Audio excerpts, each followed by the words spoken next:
Okay. Okay. Good morning. This Morning. morning we're here with Dick Bowers and Dr. Noel Stowe, and we're doing an oral history with Dick Bowers about his role for the city of Scottsdale and his long association with ICMA and ACMA. And today is February 1st, Yes. 2005. We're here at his office on 36th Street, just north of Campbell. And this is interview number 7 of the ACMA Oral History Project. And we're hoping to document the contribution of ACMA life members, and not only to create documentation for the future, but hopefully to inspire a new generation of people who will be coming up in planning and administration of cities. So let's start back at the beginning and tell us where and when you were born. I was born in Schenectady, New York, in May 15th, 1946. It was the city that lights and hauls the world at the time, because it had General Electric Company and one of Edison's labs, and it had ALCO, American Locomotive Company. It's a very industrial town, remarkable place to grow up, a city that was at the top of the heap and now is somewhere close to the bottom of the heap, because it held on way too long to a fading industry. Were you there long enough to see any kind of decline start, or did you move on from No, in Schenectady? fact, I think part of the decline, to some degree, was an energizer for us to change location. We saw a lot of it. We spent the first 32 years there, and spent the rest of it here. And we're starting to raise children. I wanted them to be in an exciting, dynamic environment. And starting in this career, I didn't want to be bound by conventions of history that were no longer valid, and trying to create exciting, things for me. I mean, I wanted to be charged up, and I wanted people around me to be charged up. So it was a matter of where can we go that's fresh, new, that your brushstroke will have a place on the canvas, and it would be exciting. And so we did, and that was the decline. Decline without any apparent sense of a strategy to recover. It was a question of living down to their expectations about themselves, and I just wasn't going to go there. So here we are.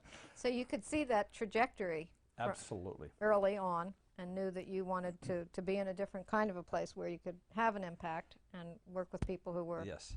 on a trajectory up rather And I was than in down. government there. I was with the New York State Thruway Authority, which was entrepreneurial within an odd structure. I mean, it's like a public benefit corporation. We ran the road, and we had to make our money, and we did it in the most wonderful way by simply imposing things upon people who seemed willing to pay.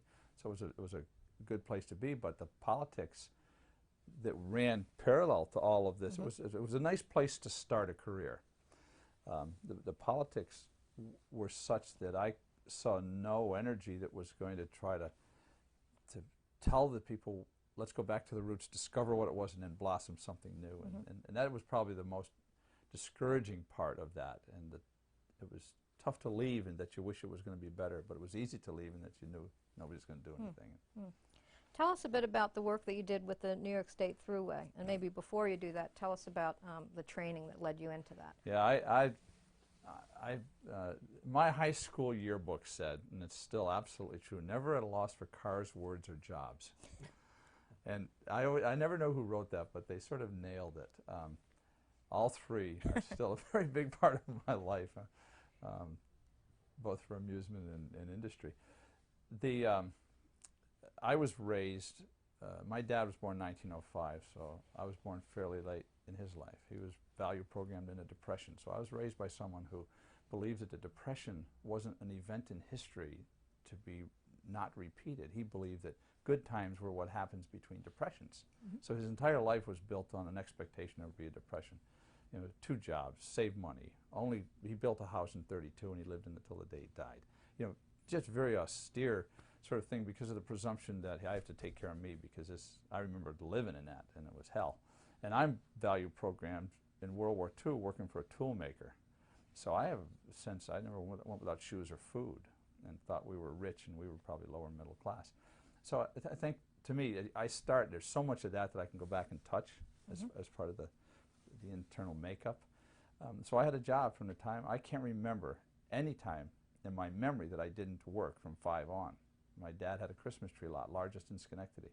And I would trim boughs and cut boughs, and I'd be freezing, and 6 pairs of gloves if they'd get wet. And I had my job, and I had little notebooks that show I was getting a dime an hour.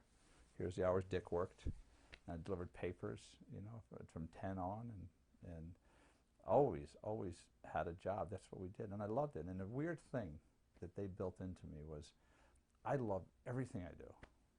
You know, delivering newspapers became this sort of game of physics to see how I could go down the middle of the road, fold that paper in such a way that it can get to the 3rd story. These were old, you know, and not break a window. And it just, so it was a kick, and that's where I started. Went into, I worked in a jewelry store. I was a copy boy for a newspaper.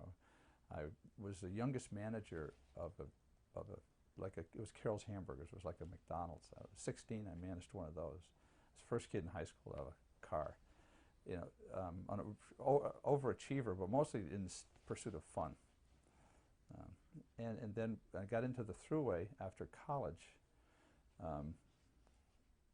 because I took a test for the state. And it was not a goal at all. I was an English major. But I realized, well, what's that all about? You know. So later we opened a bookstore, my wife and I.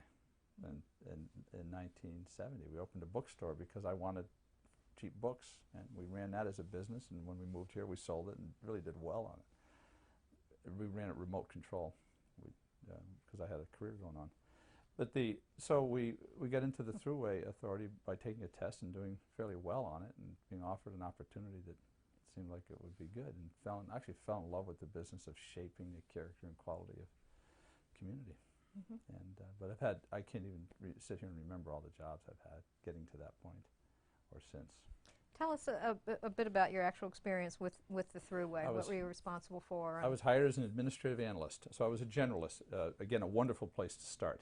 Spent 4 years in administrative analysis of a rapidly growing, constantly in transition corporation in a sense. And so I got to touch everything, and I was in contact with a lot of people whose careers were mature and successful, and they became mentors. And I learned to fail, I learned to risk, I learned to be comfortable in somewhat threatening environments. I learned that everybody needs help, and that I actually had something to offer. It was a very validating experience, and in my life there are people who validated me at times when I wasn't sure. They make all the difference in the world. And then I went on to 4 years of that, 4 years as a personnel analyst, a senior personnel analyst. And with the Thruway? With the Thruway. I really only had 2 employers in my life professionally, the city of Scottsdale and Thruway. And I left both of them by choice. I mean, I loved them when I left them. But I was in personnel and then senior personnel analyst, which interestingly, completely by chance, was also a wonderful way to understand the breadth and depth of organization. And just before I left, I was appointed the Director of Office and Building Maintenance Services, which was a statewide position that I liked least of all, but which was highest of all. And that was 8 years and change. I came here in 1978. Finished my graduate degree in 1978, which I did at Russell Sage College in upstate New York. Graduated from Siena with my undergraduate degree, and decided we needed to set out for something more exciting. What were just before we make that leap to your change? I'm sorry, I am not linear.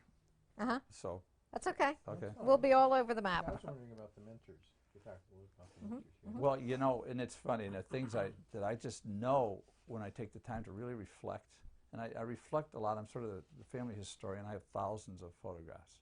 And part of what I do with this office that I have next door is purely for family history, nothing else, is recognize that my mother told me I could do things. I don't ever remember either of my parents saying, you can't do that, you can't do this, you know, that you want to do that. With a great deal of freedom, which I thought was untethered, but it was tethered. But it was a long tether. And professionally, people who said, we're happy to have you here because we think you can make a difference. We like your imagination. We like this. We like that. Roy Pedersen. Roy Pedersen, to this day, I think he was a turning point because I think Roy was the best manager in the United States. And he said, you can do anything you want to with this career. Those aren't things you know. And those are not things that are necessarily true. But when someone you respect says that, it just says, son of a gun. You know, maybe I can do something here. My Little League coach, who I still speak about when I go around places, Mike Mayetta, was an incredible encourager. Not a Little League coach that screamed at players and, you know, but the guy said, you guys are fantastic. You know, if you knit this together, if you do this a little different, those are the people that encouraged me, and I've been very fortunate at dot points in my life where question marks may have arisen to have somebody there who said, you know, buck up, Charlie, you can do it. Not you should do better, but you can do it. So, I don't know if that, and sometimes you don't know who they are, but it happens. Very, very important. What were some of the, what was the prevailing science in personnel management when you were with the Thruway? It was, you know, Theory X, it was autocratic, it was structure, you know, to shrink people to fit containers. It was hierarchical. I have the very good fortune of having a healthy degree of cynicism that grew in that first job. Administrative analyst was a think tank, and we were wonderfully irreverent and somewhat cynical because we got to peek in sort of all the bad closets, you know, and we were like we were sort of going to tidy up, and we'd find stuff in the shoe boxes, you know. So I had a degree of cynicism about certainty, and so I never bought management as getting work done through people. You know, it's more than that. It's shaping environments, and so I think very early I felt that there was a different way to interact with people and achieve mutually productive interaction. But clearly it was autocratic, clearly it was structured, clearly it was rule-bound. It was command and control, not trust and lead.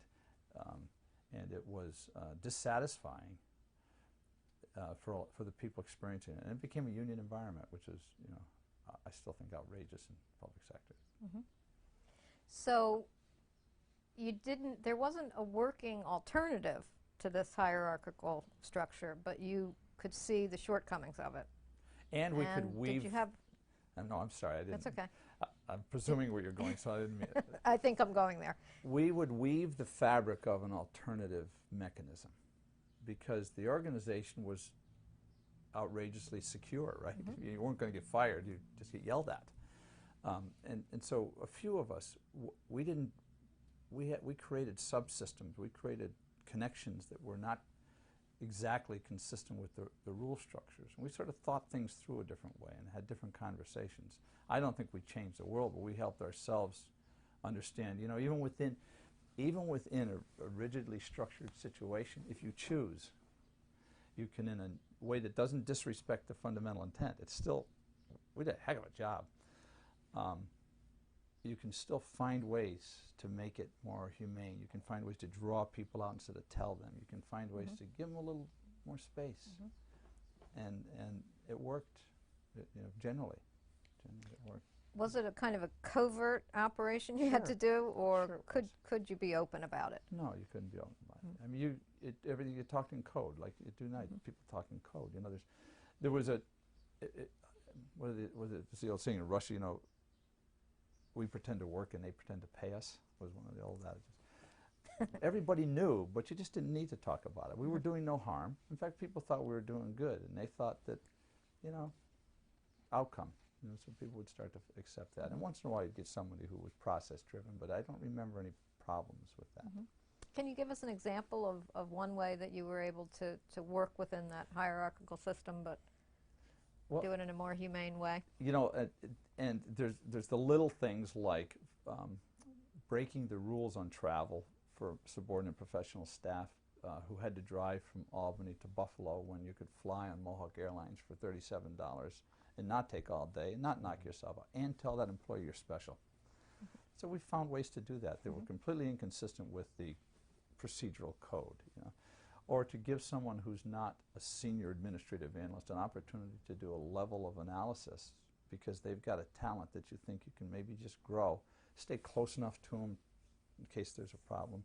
But it was those things that just were pushed on convention, and none of them were dramatic, and I don't, you know, maybe somebody in the airplane thing, but I always prepared my arguments to say, wait a minute, this person got there and now got a whole day's work in. It cost, no, and we would have paid gas, and they were on. And So you had an economic argument or always. ready for... See, I don't think that to this day that you can push too far unless you also are tethered to some sort of reality that says to the boss or the council or the citizens, wait a minute, here's why we did this. Here's the result we're going to productivity. produce. Yeah, or something that's good. You must have liked the changes in management philosophy then that came along. I loved them. In fact, it was always funny to pick up a book and say, oh my gosh, somebody said it, you know? That somebody wrote it, and it feels so good to see it in print. Yeah, thoroughly, absolutely. Because I believe that just as a person, you know, that... Any particular ones that you really found? Well, you know,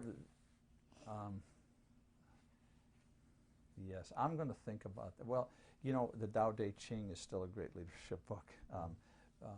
Max Dupree, who was a dear, wonderful man in leadership as art, I think that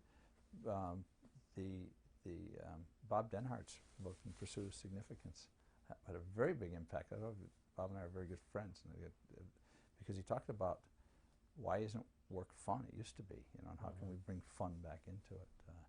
You know, Tom Peters' In Search of Excellence at that moment in time was very important. Meg Wheatley, who I think the world of, had captured what I think is a great link between what we learn in science and physics, but self-organizing human systems treat people well. And every time I look at my children, you know, and see how they're growing up. And nowadays you can find a whole lot of that. Yeah. Some better than others. You know. Were there other arenas that you were involved in while you were at the Thruway job that enabled you to understand and grow your appreciation for the humanness in work? Well, I taught. That didn't maybe play out at work, but fed you. I think, and I think that they all blended together.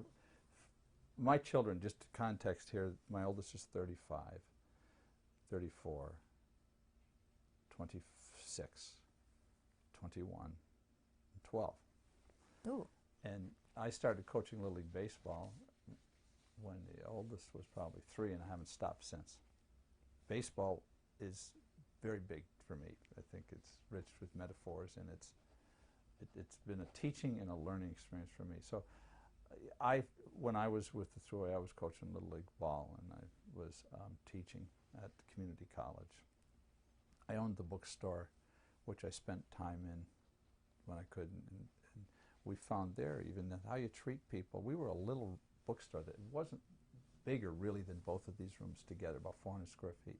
We did a huge business because someone could come in and they could say, well, I'm interested in Remington rifles. And we'd spend all sorts of time researching things for them. And so you didn't make money on that book, but you started to draw people in because you cared, and we had a little coffee there for them. In fact, some years later, I'm going to skip ahead because it sort of connects. You know? Some years later in Flagstaff, in about 1989, I opened a coffee shop inside Bookman's. I convinced Bookman's, Books and Coffee. I was doing this in the early 70s. So they agreed. I put a coffee shop in Bookman's, but all my money was on that. So my boys who were up there could run it. And so while they're going to college, they could have an economics lesson, a human connection lesson, a practical application of some of these somewhat abstract concepts they were studying. And always both had, in my experience, probably born out of my dad's work ethic, I think, many things going on that I loved and continue to do that. So I could never stay in a path. I would go out to learn about the path by going outside the path, and the path would inform my relationships outside. Does that make any Absolutely. sense. And it's just made it's more of an adventure. All it should be more of an adventure. That might be really, if I dig down in, the thing that drove me from New York more than anything. Life has to be an adventure. And my dad said, you know, you can stay in that job till you retire. I said, Dad, that terrifies me. Absolutely terrifies me. He worked one bench, General Electric Company, 40-some years as a tool maker. Because you got a job, you keep a job. You know, you got a house, you keep a house. What do you got 2 credit cards for? I said, well, one of them gets filled up. You know, he never had a credit card in his life. I said, Dad, how do you cash a check? He said, I go where people know me. You know? Did he support your decision when you wanted to go looking for some adventure? No, because later he did, but he didn't understand it. He had no context to understand it. Yet he was an adventurer. And I mean, I don't think he would call himself. I mean, he had the Christmas tree lot. We would go off into the woods on Thanksgiving weekend. I mean, off into the woods with a huge truck and saws and cut 1,500 trees. And we would bring them back, my brothers and I, and we would trim them and measure them and tag them and bundle them. And our 3 lots in our house was a sea of lights so much that we couldn't turn the TV on at night. My dad had it down to the erg, you know. We couldn't turn on Howdy Doody because it'd go, everything would pop. And I handed out Cracker Jacks because if you bought a tree, you got a box of Cracker Jack. And I was this little waif sort of thing. And one of my jobs was hand out Cracker Jacks. But he was an adventurer, but I don't think he knew it. I know that life's an adventure, and I'd be darned if I'm going to pass up any part of the cruise. And where were you in birth order with your... Youngest. Okay. Of how many? 3 boys. 3 years, 3 years. So. Are they adventurers? One is a, yes, they are. Actually, they are, but in radically different. We're just dramatically different people who connect in some point in the center. One lives in the Adirondacks and is an eclectic sort of backwoodsman, I think. One's a very successful artist in Toronto. And I know that I have an artist somewhere tucked in. My job was to have a more traditional career. And so I do that, and then I pull the art in. He's an artist who has to pull the other in. And so we have an agreement that I'll never talk about his art if he never talks about government, because neither one of us really know what the hell we're talking about in the other arena. But so I digress. So how did you first come to even consider Scottsdale in, what is it, 1978? It was earlier than that. I came out here on one of the flights to Laughlin to look at Havasu City in like 1969. I thought, this is a sweet deal. You know, round trip on a DC-3 and to a godforsaken place with nothing in it other than this clubhouse and high-pressure salesmen in blue water. And it was just a kick. And then my brother-in-law came out here as a physician to do his residency at St. Joe's, and that was the trigger. And we came to visit them, and we just fell in love with the energy, the newness, the possibilities. And went back, decided I'm going to get a degree so I can be more marketable, got a master's degree. I have an MS in public service, a very odd degree. It's an MS in public service. A lot of emphasis on analysis of complex medical issues related to hospital leadership. I mean, it was a different kind of thing. Good tools, but different. This is from Russell Sage. Russell Sage. Right. And I did enough research to know that the place I wanted to be, and I remember seeing a TV article and a Reader's Digest article about Scottsdale and innovation. I said, we'll go there, but only if I can work for Scottsdale, period. And so that was the goal. And we applied. And Peggy my wife was very excited about coming because she'd be near her sister and all that kind of stuff. The first thing I got back in January of 1978 was a rejection letter from Barbara Burns, who later was one of my assistants, and it's a dear friend. You know, you're not qualified to be no. And which I saved, and then I tried again, and for personnel services manager, and I got it. And I came out here in June of 1978 in a 3-piece suit, completely ignorant of, in a little briefcase. I must have looked like, like the stereotypical job seeker tie, and was fortunate enough to land the job. Started in July. Tell us a little bit more about the perception that you had about Scottsdale as an innovative place, and was it something that you actually saw when you were here, or you mentioned some articles? What caught your real fancy about it? It was a few things. It was coming here when we visited my sister-in-law and her husband. It was coming here. That was, and going there and seeing this sort of board and batten and some early phases of development. I think McCormick Ranch was just starting to peak out a little bit. I was really impressed that someone stood out without signs, you know, and I was coming from upstate New York where if I had a big sign, you had a bigger sign. So, and with this incredible logic of saying if nobody has signs, then the playing field is. I just like those kind of things, and I like what I read about the Indian Man Wash. I thought, boy, to take 3 swings at the ball and not give up on a grand idea, and that was still being built and was very much in formation, and it was real, somewhat current history. So I thought, this is a place, and it's young, it's new, it's fresh, and I can. It was clearly that I could enjoy it. I felt I could do what I wanted to do. So by then, you certainly had the skills to be able to come to a place and read into it, and really get a sense of where it was going. Yes. So there were already some good examples that you could see that had already happened, and that created this flavor that you wanted to be part of. Yes, and it was non-union. And I've never been anti-union. I'm just really pro-employee.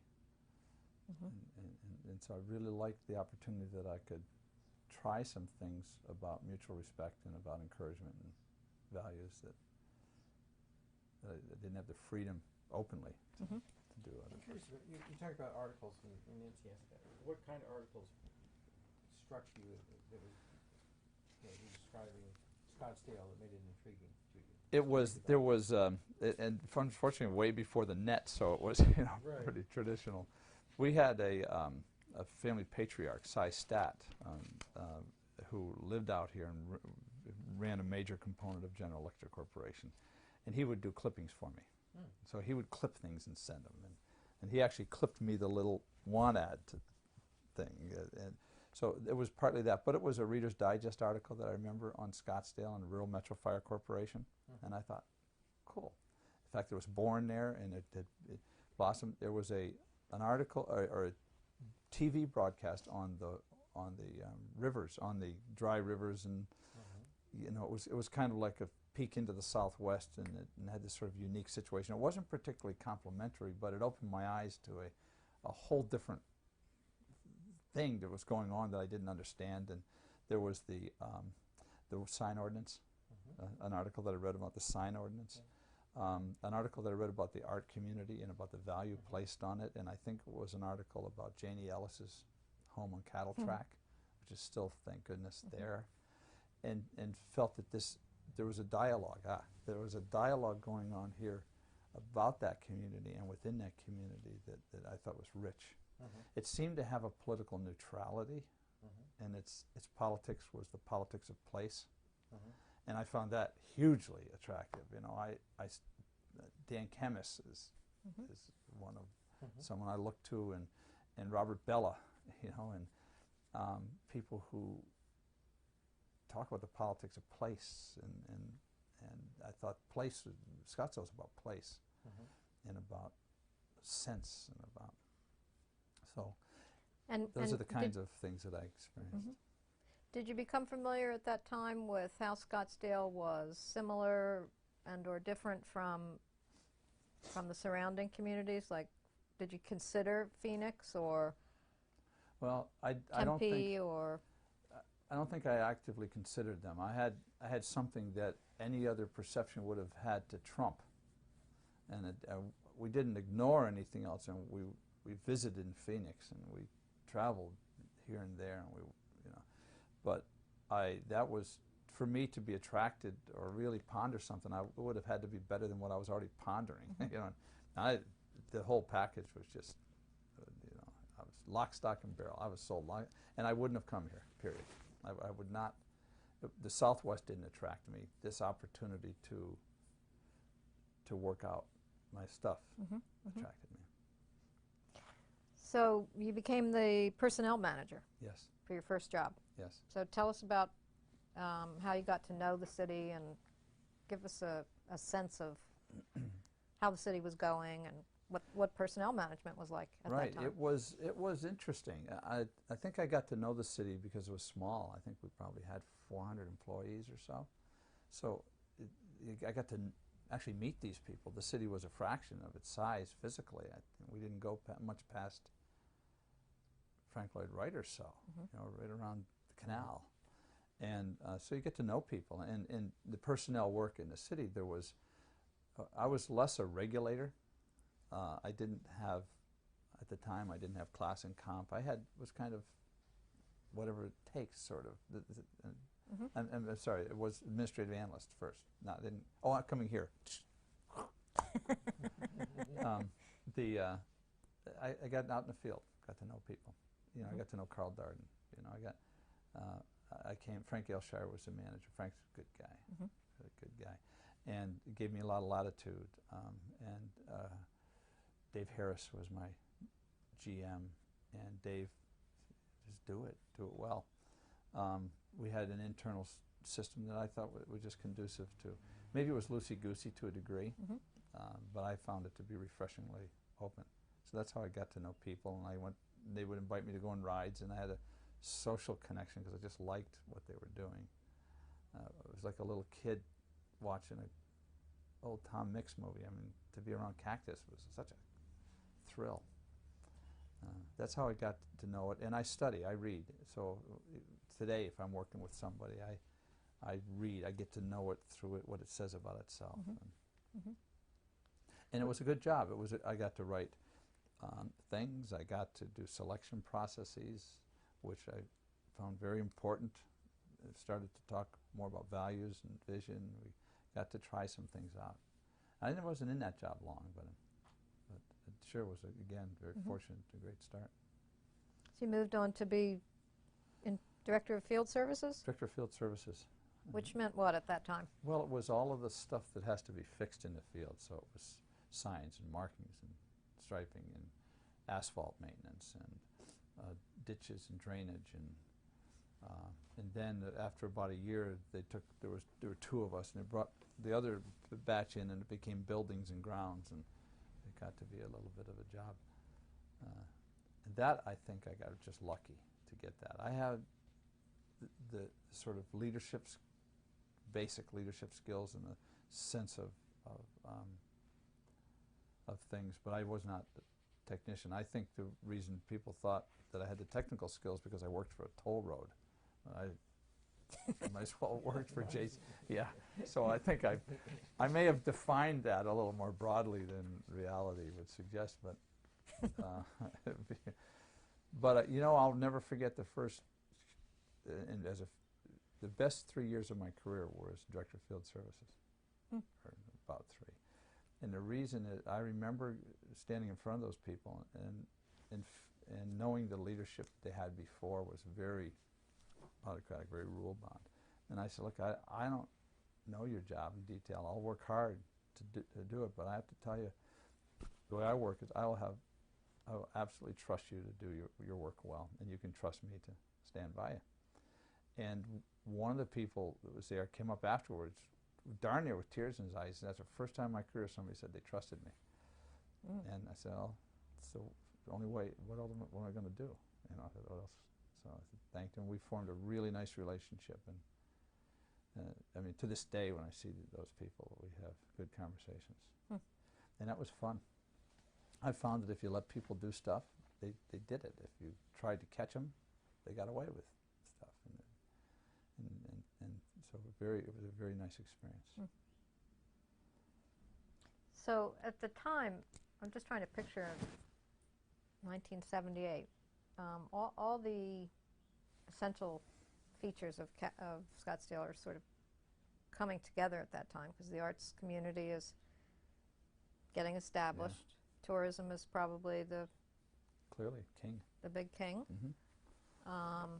Golf is on the rise. Barely. And growth is there consensus at that time that growth is the number one? I mean, you're getting to know the physical aspect Right. of the city Right. and all the infrastructure. Is it with an eye toward tremendous growth to the north at that time? I think there was an eye toward, there was an awareness of tremendous growth. That wasn't in the city, a lot of that. So there was an awareness of it, and I think there was some very responsible dialogue that occurred at the policy level that asked the question, where is our natural edge? Where should we protect ourselves? Mm-hmm. Because they'd looked at places like Palm Springs that failed to find a good edge, so it has all these other things that don't contribute well and don't hook well. So there was a lot of discussion about how to, what should the city look like geographically. There was a very strong sense of stewardship about whatever we do, we're going to have a set of principles that guide us on quality and character and setback and so on and so forth. But I think that a lot of the discussion was it's coming, and what are we going to do about it? And so out of that came strategies for annexation discussions, Mm-hmm. and they occurred on a fairly regular basis for some period of time. Was that an open dialogue with the community at that time in terms of planning for the future, or was it at the city administration level? You know, I think it was, there were some very significant discussions with the public, downtown plans, there were a lot of committees. Scottsdale had a history from the Brookings study, from something we called STEP, Scottsdale Town Mm-hmm. Enrichment Programs. Mm-hmm. Very strong connection with community, and not just talking with community, but the community came up with stuff and then it got done. You know, even the most recent one was in the late 80s, the visioning project that hit on biomed. Boom, you got your Mayo Clinic, and you know, it hit on open space preservation in '95. They get the vote to preserve the third of the city's landmass. So I think there were some very specific intentions laid out then, and some very responsible dialogue about growth. And did I just lose your question? No, it's okay. So it was already by the 70s. It was pretty serious about planning, and it had Yeah, it was very had serious. pursued It was, and you know what? It was community also college and the airport and Civic Center Mall. A lot of those things were already in place. They were in place, yeah, and and more was to happen. You know, Civic Center was there when I got there, in its form, and that had been the first redevelopment project, and that actually moved to Barrio, and I mean there was still little remnants of it at the Mm-hmm. time, a few houses left, and but it was split by the road, which was at grade. So we started to think, well, how can we make this a true mall? Well, take the road down, very controversial project, to take Civic Center Plaza under and create, well, you wouldn't have had, without that kind, there was a lot of courage, responsibility, and cooperation in those days, a lot of guts. And the dialogue with the public was led, I think, by visionaries. It was not, there was no abdication of the role of forming a vision to the public. There were people who had grand ideas and engaged the public in shaping how those were going to come forward. Grand ideas. And that was a very rich time and a very fortunate time for Scottsdale to have that kind of political dialogue going on. It was businesslike, and it was visionary, and it was exciting. Mm-hmm. It was really exciting. So you clearly had made a good move when you... I thought I found a pot of honey. I mean, I said, this thing, I'm getting on this, it's better than I thought it was, because it's really going places. There are things happening all around me that are just a charge. Mm-hmm. So then what happens after that? You become deputy city manager. Deputy city manager, and that was under Roy Pedersen. Mm-hmm. And I don't think either one of us really knew exactly what it was I was going to do. But I sort of became, I had sort of like, there was an old TV show that we watched with the kids called The Island of Misfit Toys. I had everything that didn't fit anywhere else. It was sort of my group, so it was hard to even call it a team because it was just a gathering. But we started to weave together fabric, and I became, I mean, my role was to support Roy, and that was real easy to do. And I mean, Roy was to me the inspiration of the breakthrough inspiration, the permission to take this at that level and actually pull it off in support of his work. and he was very value-centric. He wrote his article, Thanks Howard, and that became a very important thing. We're very different kinds of leaders, very different kinds of leaders, but very influenced by his confidence, his vision, his sense of possibility. Tell us about the kind of leader that Roy was. Well, you know, Roy was, I'd say he was very strong-willed, knew exactly the way he wanted things to be, but knew that he had to have a degree of patience while other people caught up, but at some point just got pretty serious. He worked hard at it. He worked hard at the profession, and in the broadest sense, you know. And he knew how to have fun.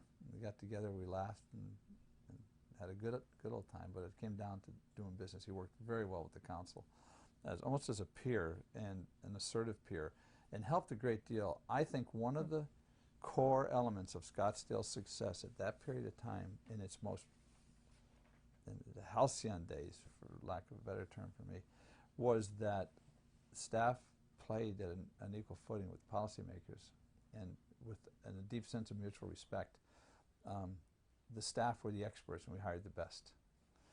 And those people came up with ideas that pushed the council, and the council pushed back, and it was really, so there was a very strong relationship intellectually and emotionally between the staff and the council. And Roy led that. Roy provided the foundation that legitimized all that. And he didn't have this fear that I think is unfounded, that only council only talks to the manager. I mean, everybody talked to everybody as long as we were trying to get things done. He didn't suffer fools, and he didn't suffer disloyalty well. So was it about that time that the city started planning for its future growth? I mean, you talked before about how Schenectady was just going down because it wasn't seeing what was coming. Did you see Scottsdale looking at its shortcomings and really trying to prepare for future growth through the airport and attracting new industries and that sort of thing? Clearly. I mean, Scottsdale had the first general plan in the state, and it never stopped, I don't think. So I don't know that there's a point where it started. There may have been a point where I was more aware of it, but the downtown plan goes way back into the early 80s. And people don't see that now. And we're so deficit in our sense of history. And I think it's really sad that we don't reach back and try to understand what was looked at in 81. But a downtown plan that said we have to narrow Scottsdale Road and widen the sidewalks and put trees in. And there was never an intention in that plan for Scottsdale Road to go straight through. It was going to be very difficult for it to go straight through, but somewhere along the line the position weakened. But there was a very wonderful downtown plan that included a loop but had almost an energy core. There was a plan for the airport. It was the through-the-fence operation that became very popular, so you could drive your plane up to your office and park it, and how that air park would be used, and how there was some very good planning about land use adjacent to the airport, some of which stayed and some of which didn't. Those were the days which we were looking to broaden the economic base. And so some moves were made that were counter to the original intention, like Desert Mountain. When Desert Mountain was developed and Lyle wanted to do that project, he had to leap over a whole bunch of undeveloped land. Why? Because that was going to define everything from that point forward in North Scottsdale, what was done at Desert Mountain. To look at the relationship with and this is the kind of planning that was going, the annexation planning, how do we want to square off, pick up little pockets, tidy up the act, the county islands, to look at the relationship with the federal government along the CAP canal, and what can we do with some of this land. When we lengthened the airport in Scottsdale so that it could take slightly bigger jets and expand not the commercial work but the corporate jet size to, I think it's 8,000 feet. But it was what happened then was it took out Horseman's Park, which was a little park where you could take your horse and flip on a light and run it through a rink. Well, they took out Horseman's Park, said we'll replace it, and so they got into the BOR and have planned that whole area that became Westworld. I mean, that was born out of the need to replace a riding rink when the when the park was expanded, and then the TPC discussions. We weren't too happy down here with having to have no stadium, small crowds, and those were exciting. Those were planned and thought of and put into a general plan where we wanted commercial cores and the distribution and balance of resources. We had a goal that was clearly planned that we'd have a 50% subsidy in sales tax, which meant 50% of the sales tax. It was like an unstated goal, but it was that we wanted to be somewhat predatory in a state that encourages it because of its sales tax structure, right or wrong. It's a win-lose game, and formed incentives that we saw as business investments, and always, like, I've got a chart in there of the return on investment of each one of those, because they were planned and thoughtful and within the context of general plan design. Talk us through some of those incentives. Did that involve, like, reaching out to the Mayo Clinic? Yes. The Mayo Clinic is just it's Herb. Herb is so much of what so much of what happens becomes this odd combination of social contact, serendipity, and good planning. I mean, Herb runs into somebody in an airplane, and they're looking to put in a Mayo Clinic out west. He said, "You ought to look at Scottsdale." And they said, "Where's Scottsdale?" And they said, "Well, come and look, and we'll talk." And those things, I call it informed opportunism. When you know what it is that you want, you know what kind of ideas, you know what kind of character and shape you want to create, when things pass by your window of opportunity, you have the capacity to maybe Recognize. recognize them and grab them. So things like the Mayo Clinic clearly were born out of planning, thoughtfulness, people that are out there with their eyes open, and the good luck that's often associated with that. And there's just the Arabian industry and expansion of the Arabian industry, the working with Scott and Craig Jackson, and early on. What I would say were planned and thoughtful byproducts, or they were byproducts of planned and thoughtful strategy. Could you try to articulate? You said what attracted you originally to Scottsdale was that it was about place. Yeah. Could you try to articulate once you're here and you're part of the development of the future of the city, how that notion of place plays out, and maybe a situation where you thought an opportunity was a negative for Scottsdale's developing sense of place? Absolutely. And I'll go to that in just a second, but I didn't answer the last question. I just want to say one thing on it because I wandered. The incentives, we don't have tax increment financing.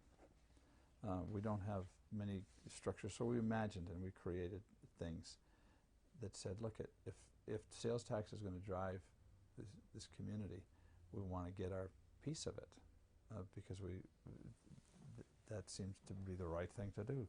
We're serving this community. So what we looked at, and the first one was a Price Club. The Price Club that's up in Hayden, which was going to go in Phoenix and was ready to go in Phoenix. And we offered them $1 million.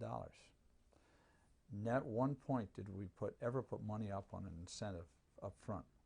What it was that the developer would put the money up for infrastructure improvements in the adjacent area, and then they would share a percentage of the net new sales tax growth back to the developer up to an amount consistent with what they invested. So in this case, it would have been offsite improvements that they would have had to make, but they were publicly owned, $1 million. Price Club made the choice. Phenomenal. The return on investment is outrageous. And the largest one, the one that people often look at, is the Nordstrom project. And this one I was intimately involved in, where it was going to go there or it was going to go at Biltmore. And you can even today imagine, had it gone to Biltmore, what different energy it would have been at Biltmore and how it would have changed. In fact, our estimate at the time was we would have dropped Fashion Square by a minimum of 10% in a fairly mediocre sort of environment. And so the decision was made not to give them any money, but to rent back this parking structure next to Nordstrom, and the developer put up $28 million, not the city. That $28 million built the structure, and then a percentage of the net new sales tax was given back to the developer to pay for that, but not without an agreement within that, which I was always pleased with from just personally. The city owns title to the dirt underneath it. It had nothing to do with the parking garage, but in 100 years, title to that dirt's going to mean something too. And what happened to the shopping center? The numbers are astronomical in terms of the ROI. And there's only 13 of those incentives. Every one of them has been based on a set of principles that we never published, because you can't publish them. That it wouldn't have happened otherwise. It's one of a kind or unique. It isn't going to come here anyway. That it will have this kind of return on investment, you know, and serve the community. And that's, so you didn't give it to Walmart. Yeah. Well, eventually the city can thinking about giving it to a Walmart, but we'll come back to that.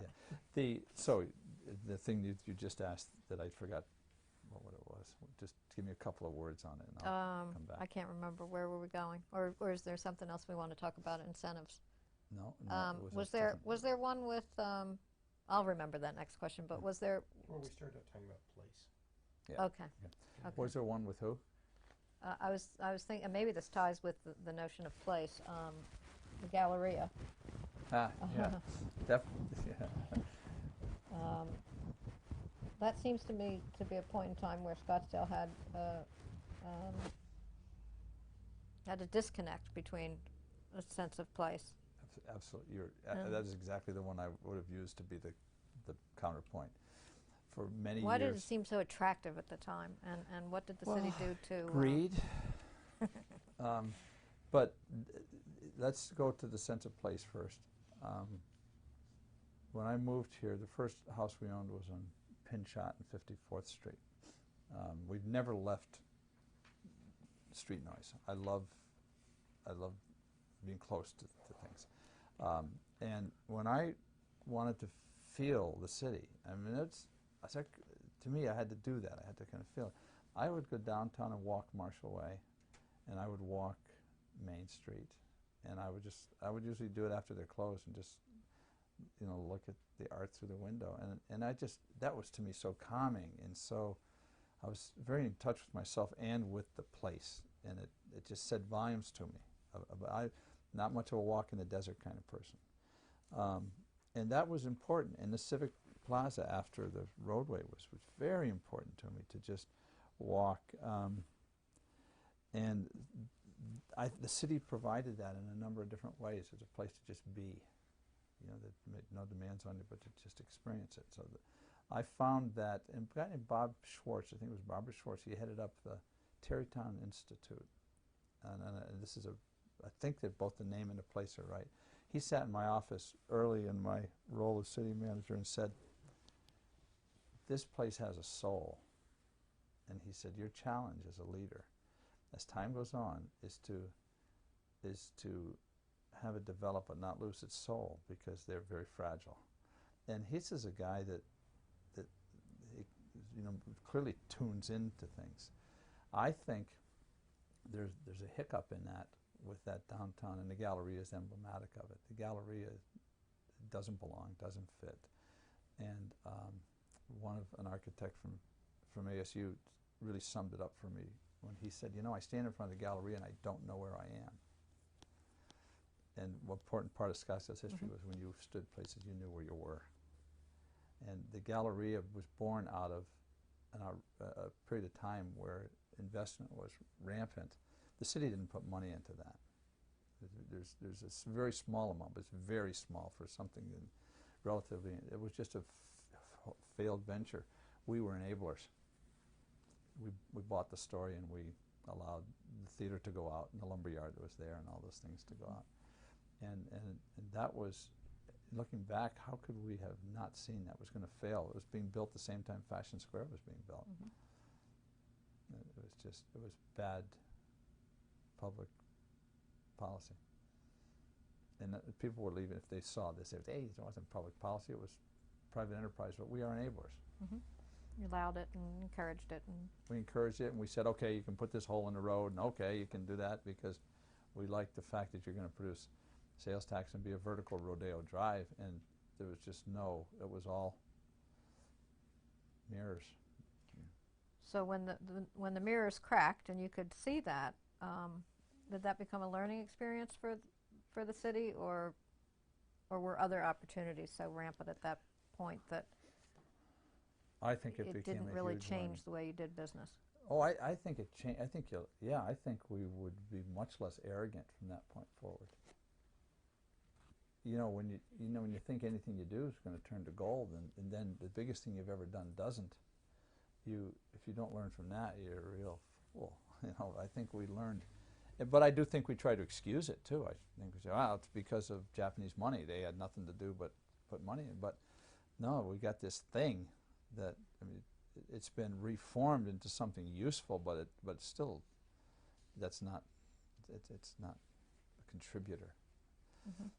So I think we got smarter, but we didn't stop the train to do it. I think we just improved it on the run. It's interesting that after it did fail, why did the city allow it to just remain as a physical reminder of such a big failure? Well, one, the idea of taking it down was not an option. You know, we didn't own it, but there was a time I can remember sitting in Herb's office, you know, that was sold for $6 million. We could have bought it for something somewhat more than that, and we actually had talked about $6 million. I mean, the dirt, it's just incredible, because there was $130 million in it. What would you do with it? You know, once you got it, it's like having somebody give you a horse. You know, you have to build things, feed it, learn new things, stay home all the time. I don't think we had a lot. There was a lot of trying to market it, and there were a lot of people that spent money trying to invent something in it. And Morris Bailey was the only guy that could pull it off, and he's done incredible things all over the country, and so he did it.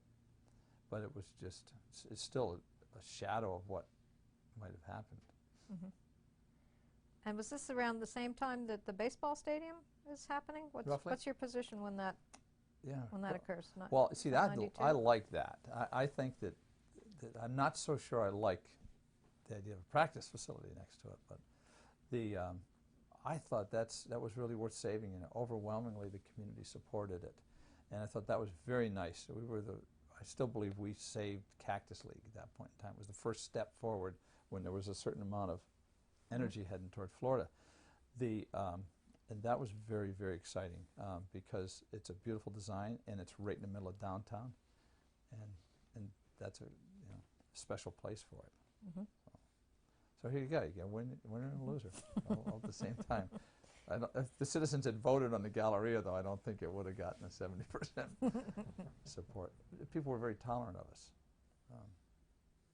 Can you talk a little bit about you're talking about things that really are in the center and go north? Yes. That's my impression. Yes. So what about center south, which continues to be a conversation that's going on? Yeah, that is still the thing that attracts me to Scottsdale and concerns me deeply. When I was appointed manager, I was appointed interim in April of '91, and I competed and was appointed sometime later permanently. The council sat with me as a group, and I can remember it as clear as a bell. They saying, we've got a couple things we want you to do. And I had no intention as an interim manager of doing anything but blowing and going. I was not going to be a caretaker because I wanted the job. And they said, do something exciting that's never been done anywhere else on Los Arcos, and energize it. Blow out the doors. Give us something exciting. And we really worked. That could have been done a lot of different ways. And we worked to do something dramatically exciting that would have an ROI. I mean, that, whether there's not enough time or tape to explain to you the degree of confidence and why I say that's the best deal that ever failed in the state of Arizona. And it's because Los Arcos had the early subtle signs, just like Fifth Avenue did about that time, of economic and physical deterioration. And if you were watching it and you cared about it, you could see it. You could see it happening. You could see neighborhood deterioration. One of the things I did, even in field services, I drove streets regularly, made observations. So we were very excited about Los Arcos and its potential. And I think more of our energy, frankly, was focused from the Fashion Square South than was focused up north, because that had its developer energy. That had, Right. Other people were taking care of that business. We needed to take care of our urban core. And I bought a house in that area in Windsor because I just loved, I wanted to be near this thing that was happening. And that is in my entire career, it's the most bitter disappointment.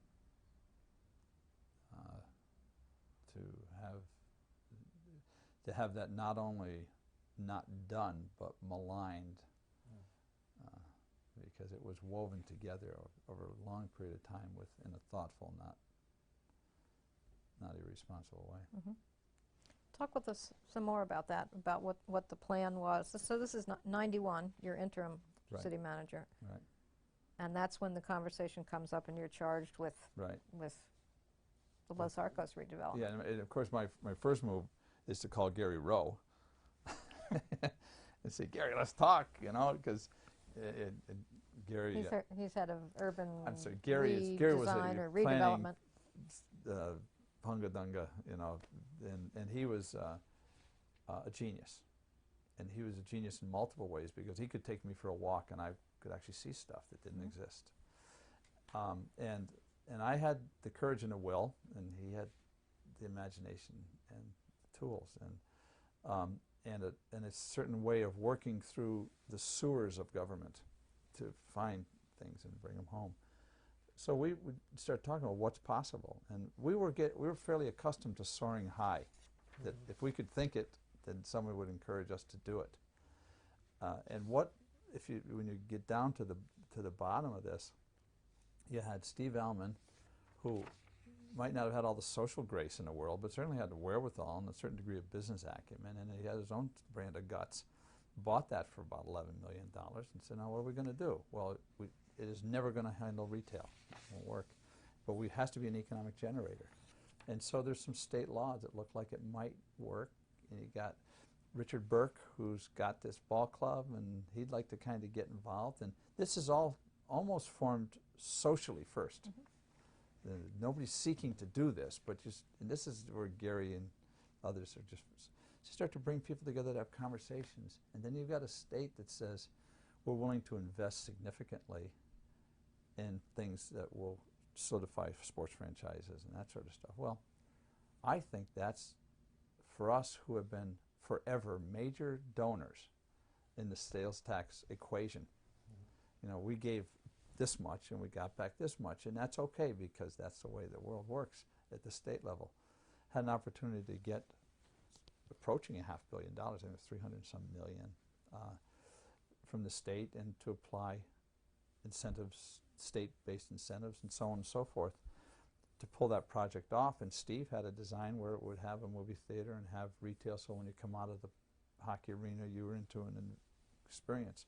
We saw opportunities for housing, for maybe taking out the housing on Bellevue and relocate those people respectfully, but to start to build something that would then be an energy form that would also keep the car dealers there, because the percentage of sales tax generation from car dealers is huge. It runs about 17% when I was there, and that's about the same as the hospitality industry does. Car sales, just 17%.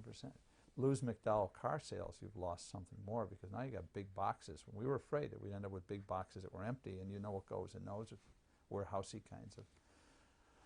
So all this was focused on that, improving the McDowell corridor and creating something that economically paid off.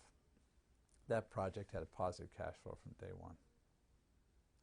And it fell apart because of in my opinion, lack of vision, lack of political courage, and a discounting of sound analysis in the favor of political opinion. You know, none of those discussions had intellectual substance. They were all ruses, but you add them up together, and you know, we unfortunately, I think, not just in Scottsdale, but including Scottsdale, we entered into a public dialogue style where opinion substituted for fact, and people seem to make that okay, you know. And so the people could come up to the microphone and say, well, I'm speaking for the people, and they say, and nobody says, tell me who the people are you speak for, where does your legitimacy come from, and what do you base that comment that you just made that 80% of, where'd you get that?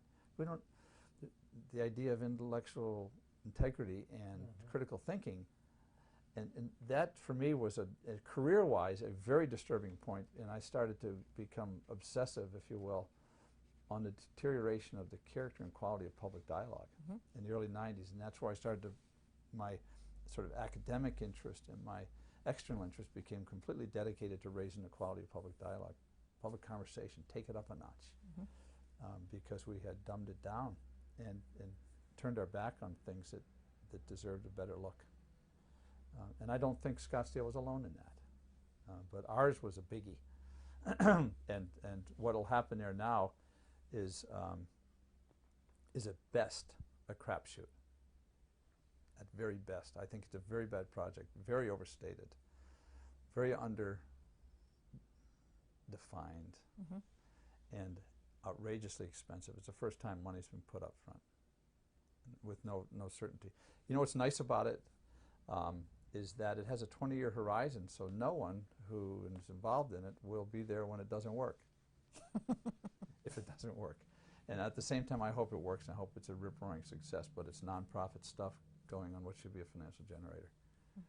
And I don't believe that knowledge workers will save us. I'm not the world's biggest fan of that notion. I was asked by a reporter when I left the Orpheum Theater after watching that how I felt. I said, well, I think it's great if it generates dialogue. It's horrible if people think it's answers.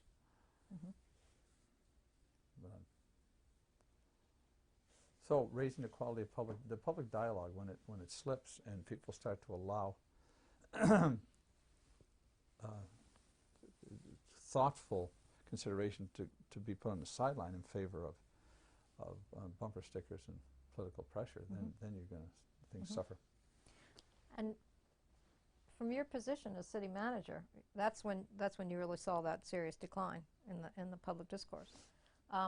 What were you able to do, at least within the realm of the city, to elevate that dialogue, if anything? First thing I did was buy some retirement time from New York because I had 8 years. I said, I'm going to buy that because one thing I needed to have was my options open, because I knew I wasn't going to be able to take a whole lot of that.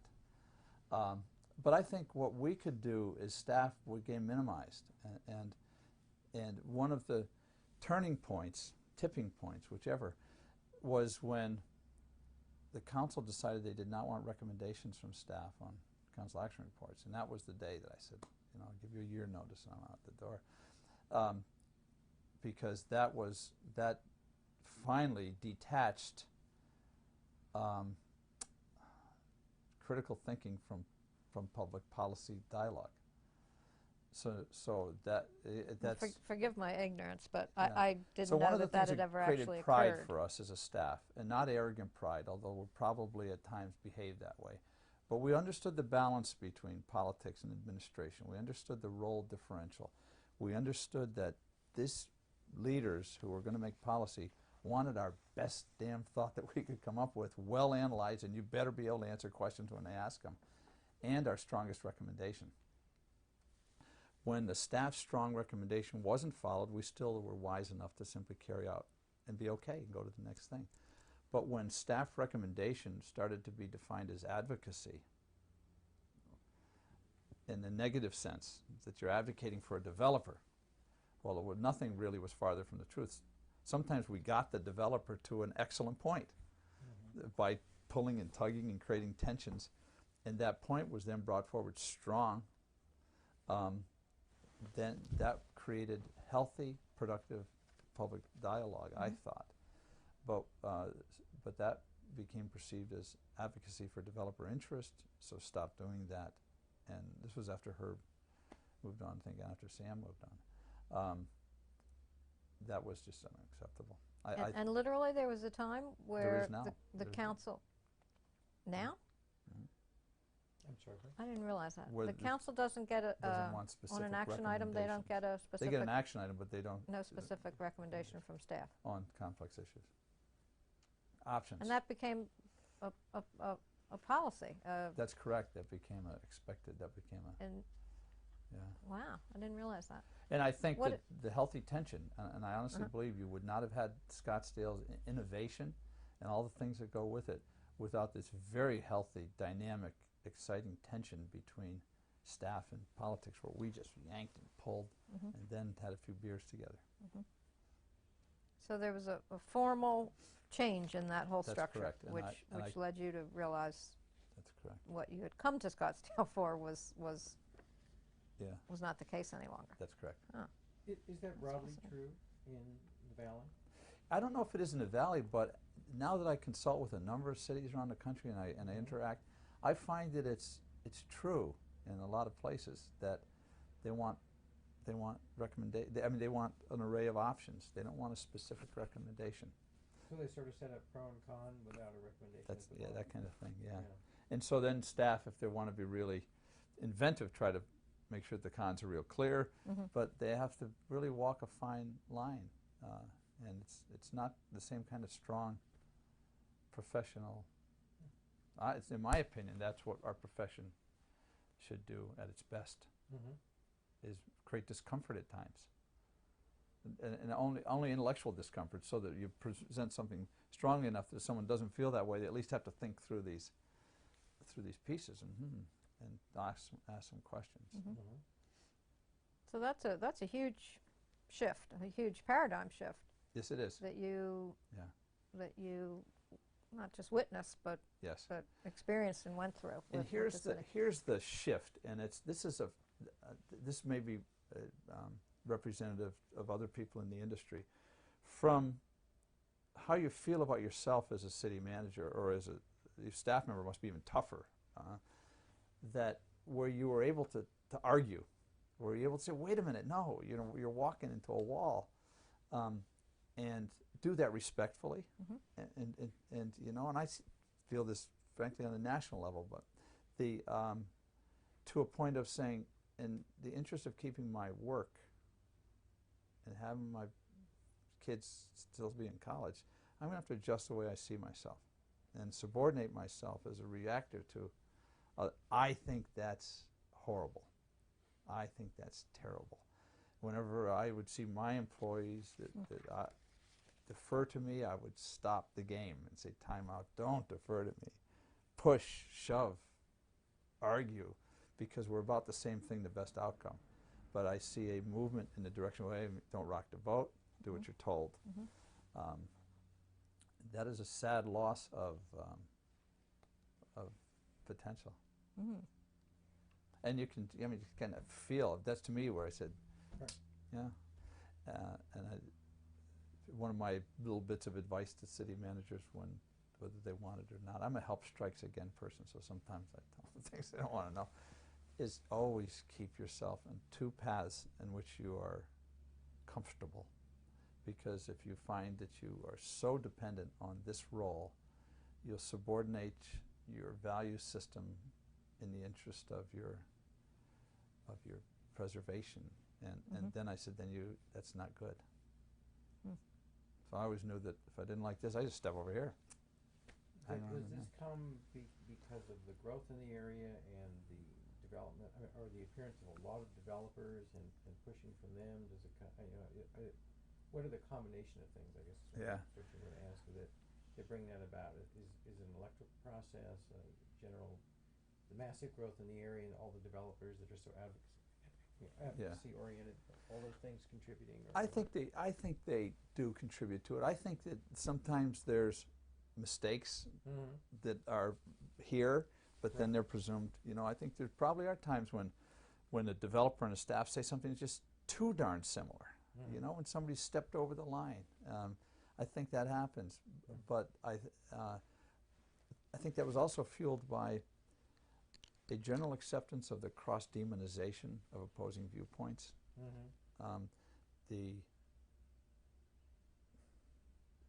incivility of public conversation, being allowed to be uncivil, and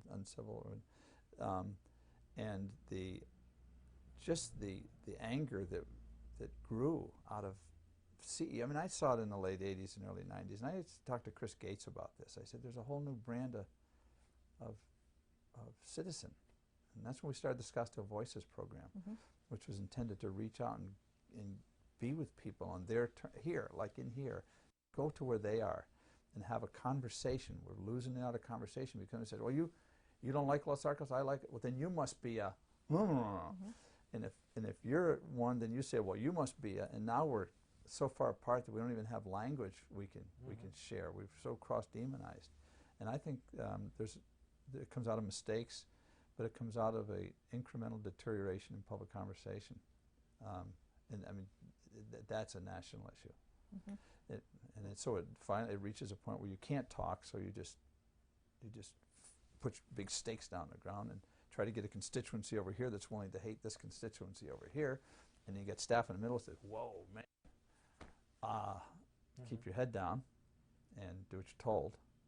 If you get, you know. I was thinking in Arizona, one of the reason I mentioned growth is one of the things that's characteristic of Arizona is tremendous growth. Yes. The influx of new people, and I was wondering if there were any. I understand what you mean about the national conversation as well, but are there anything peculiar to the Arizona climate that makes this more prevalent, let's say, or makes it happen faster, or whatever? It's different from areas, for example, that are losing population or wherever, but is it the dynamics of here that contribute to some of this? I think so. Okay. I think so. And you've probably really thought this through a lot better than I have, but I do.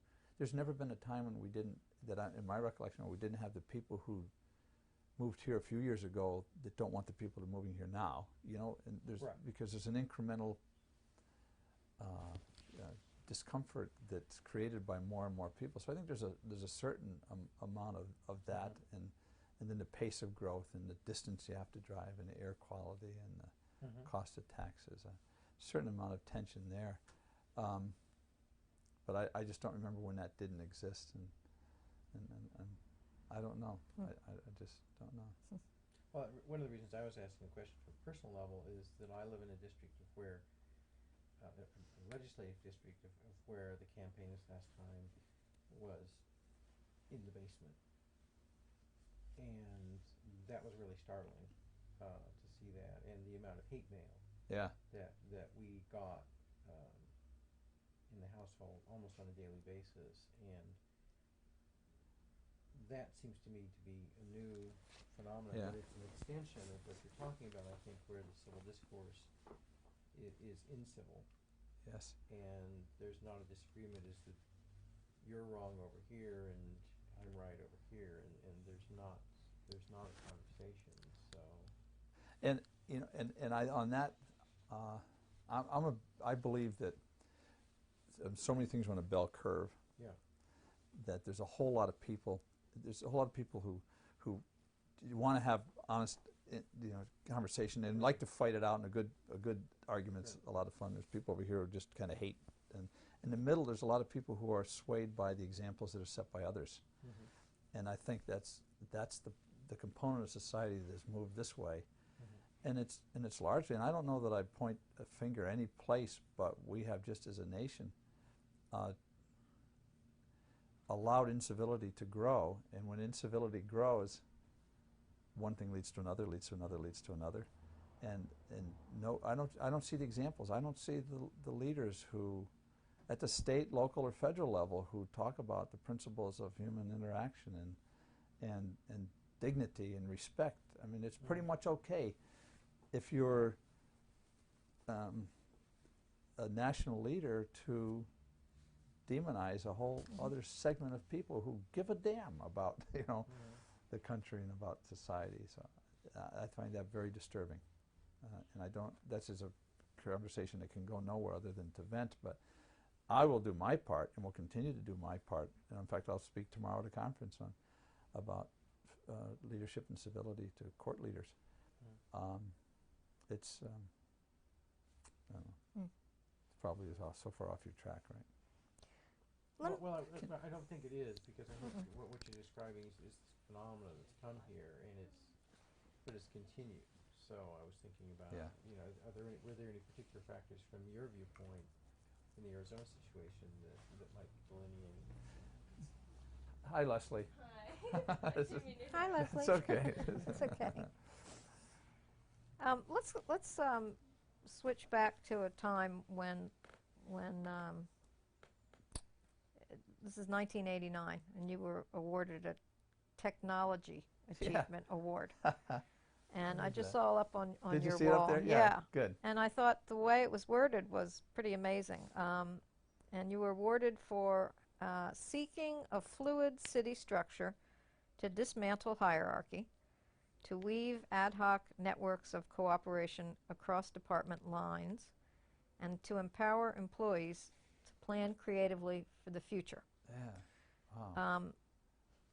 That's cool. an interesting sounding achievement and award. Tell us about what you challenged your three top managers to do at that time.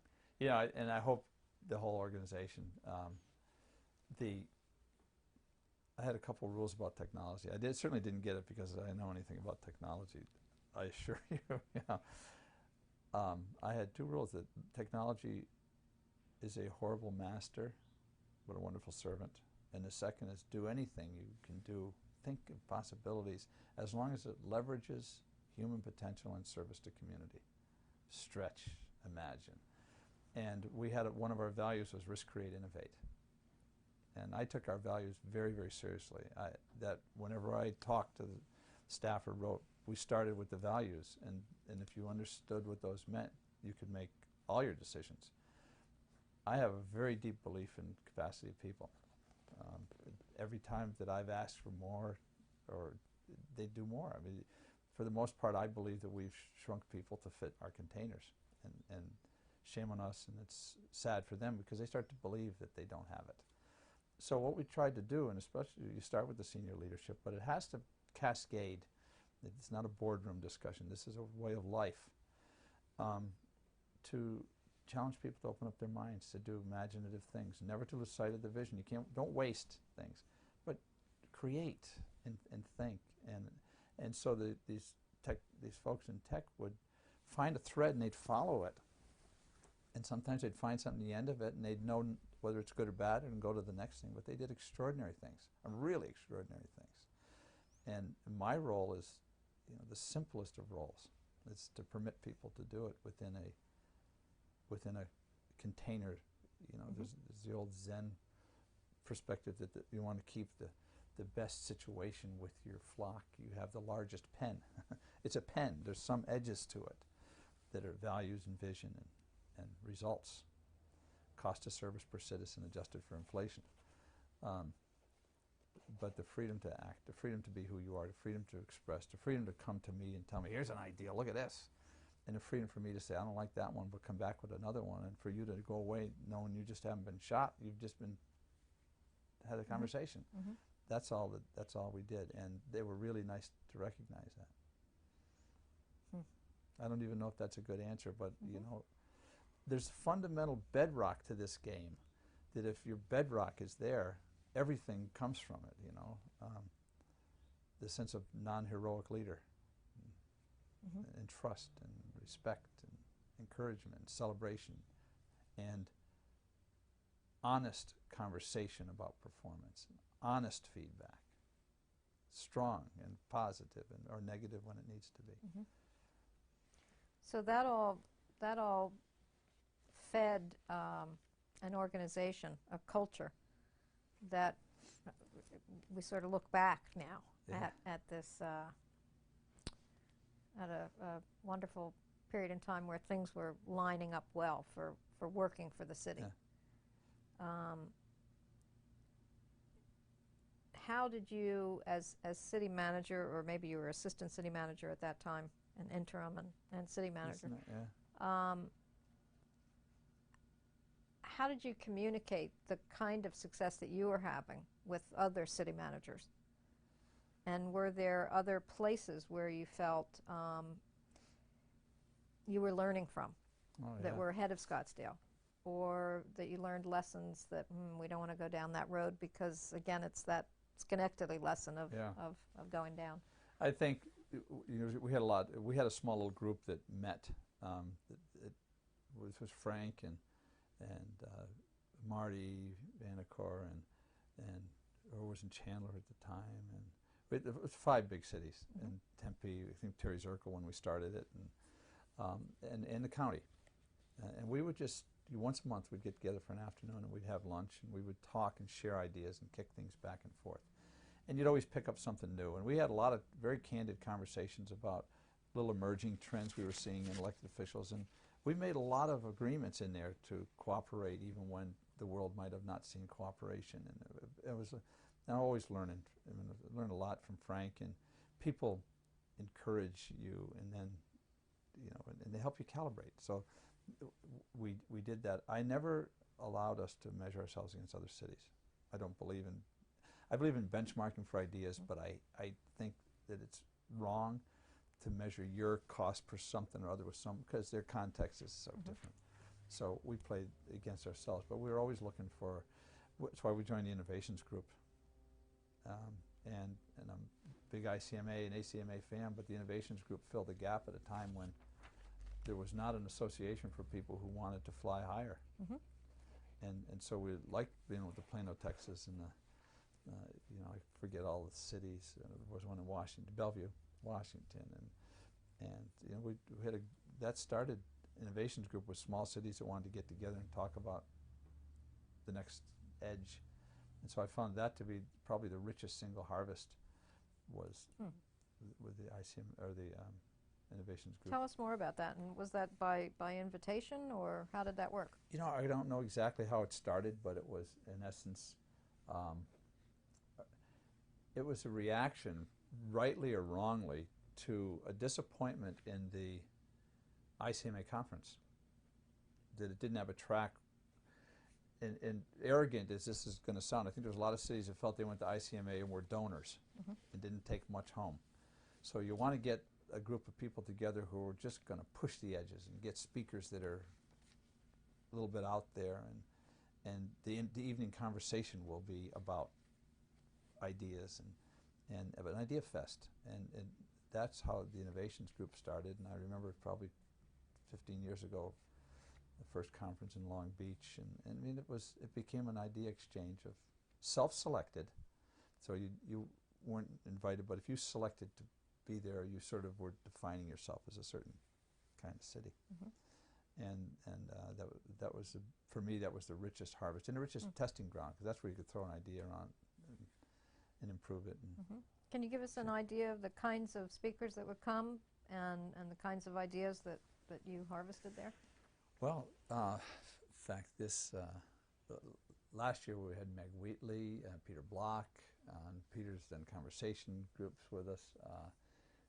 This year is Edward, I'll think of the name, who wrote Rock Logic, Water Logic. Edward De Bono, who's a thinker. The Six Hats. Yeah, Six Hats. I'm not a big Six Hat fan, but I like Edward De Bono's thinking. And he has one called Rock Logic? I have it here, Rock Logic, Water Logic. And it's an interesting book. But the point is, have people there that just push the edges, and somebody might talk about comedy and someone else talks about something else, but all the cities, many of the cities that come to do a demonstration project. And so each day you'll have a couple of keynotes, and you'll have in the morning a demonstration of the Carlsbad, no.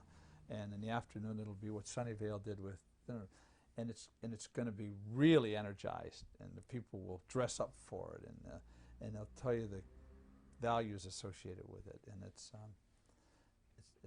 pretty fast-paced. And I can't think offhand. I could tell you if I went to my computer.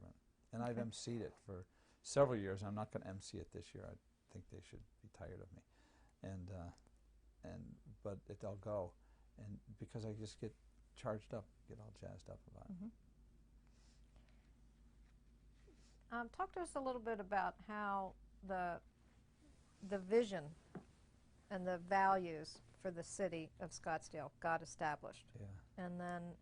And then how they really became implemented or failed to become implemented. Very important. The first thing that I did as city manager, and it doesn't mean that Scottsdale didn't have values, but the first thing we did was to get probably 20, 25 people for 2 days, and we had a retreat with senior leadership and a bunch of other people. And our intention was this, to describe a set of core values that we believe represent the character of this organization, and then to share that with the entire organization, to see if in fact we're close. And if the organization salutes it, then we'll take those values and we'll discuss what they mean in detail, and we'll subscribe to them. And remember the first week, and I've got it around here somewhere, I wrote Inside Scottsdale, which was sort of an internal communique, to all the employees and said, here are my values. I don't expect you to buy them. You know, I want you to know what I stand for. I want you to know how I feel about this and how I feel about this. So you know this is how I'll behave. These things drive me. They are my core. And they said in the next few months we're going to look for some organizational values that might do the same for us as a team. And to the degree that you find a place in those, we will have, you know, a stronger relationship. So we did this for a couple of days, and vision to me is a very secondary thing. Values are the core. Those are the anchor in a sea of change. And we sent them out, and the organization fed back after a bit of time that, thank you for asking. You know, usually these things get rolled out, and we made some small changes. We came up with a set of 6 core values, and then we started to, instead of printing them on the business cards, we spent about a year getting them written in hearts. And by evidence, you know, if you believe in your values, is there evidence to convict you? And that's where we spent our time. We didn't want posters and things like that until we felt that that the posters would recall what they already knew. We charged ourselves as a leadership with demonstrating those. Can you tell us about those 6 core values? Well, they were respect the individual, which was purposely number 1. After, risk, create, innovate.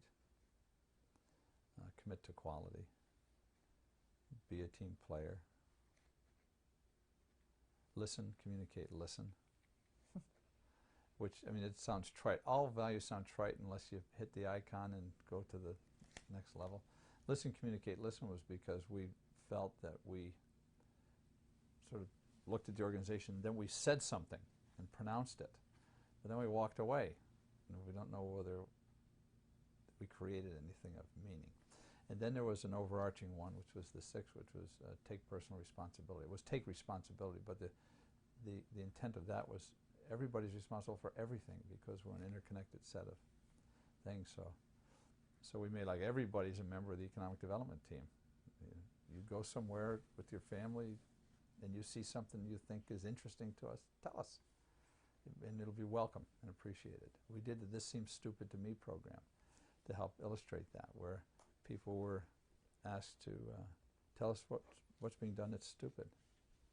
And got a call from Bob Waterman, who said he was writing a book called The Renewal Factor at the time. It was Search of Excellence, After In Search of Excellence.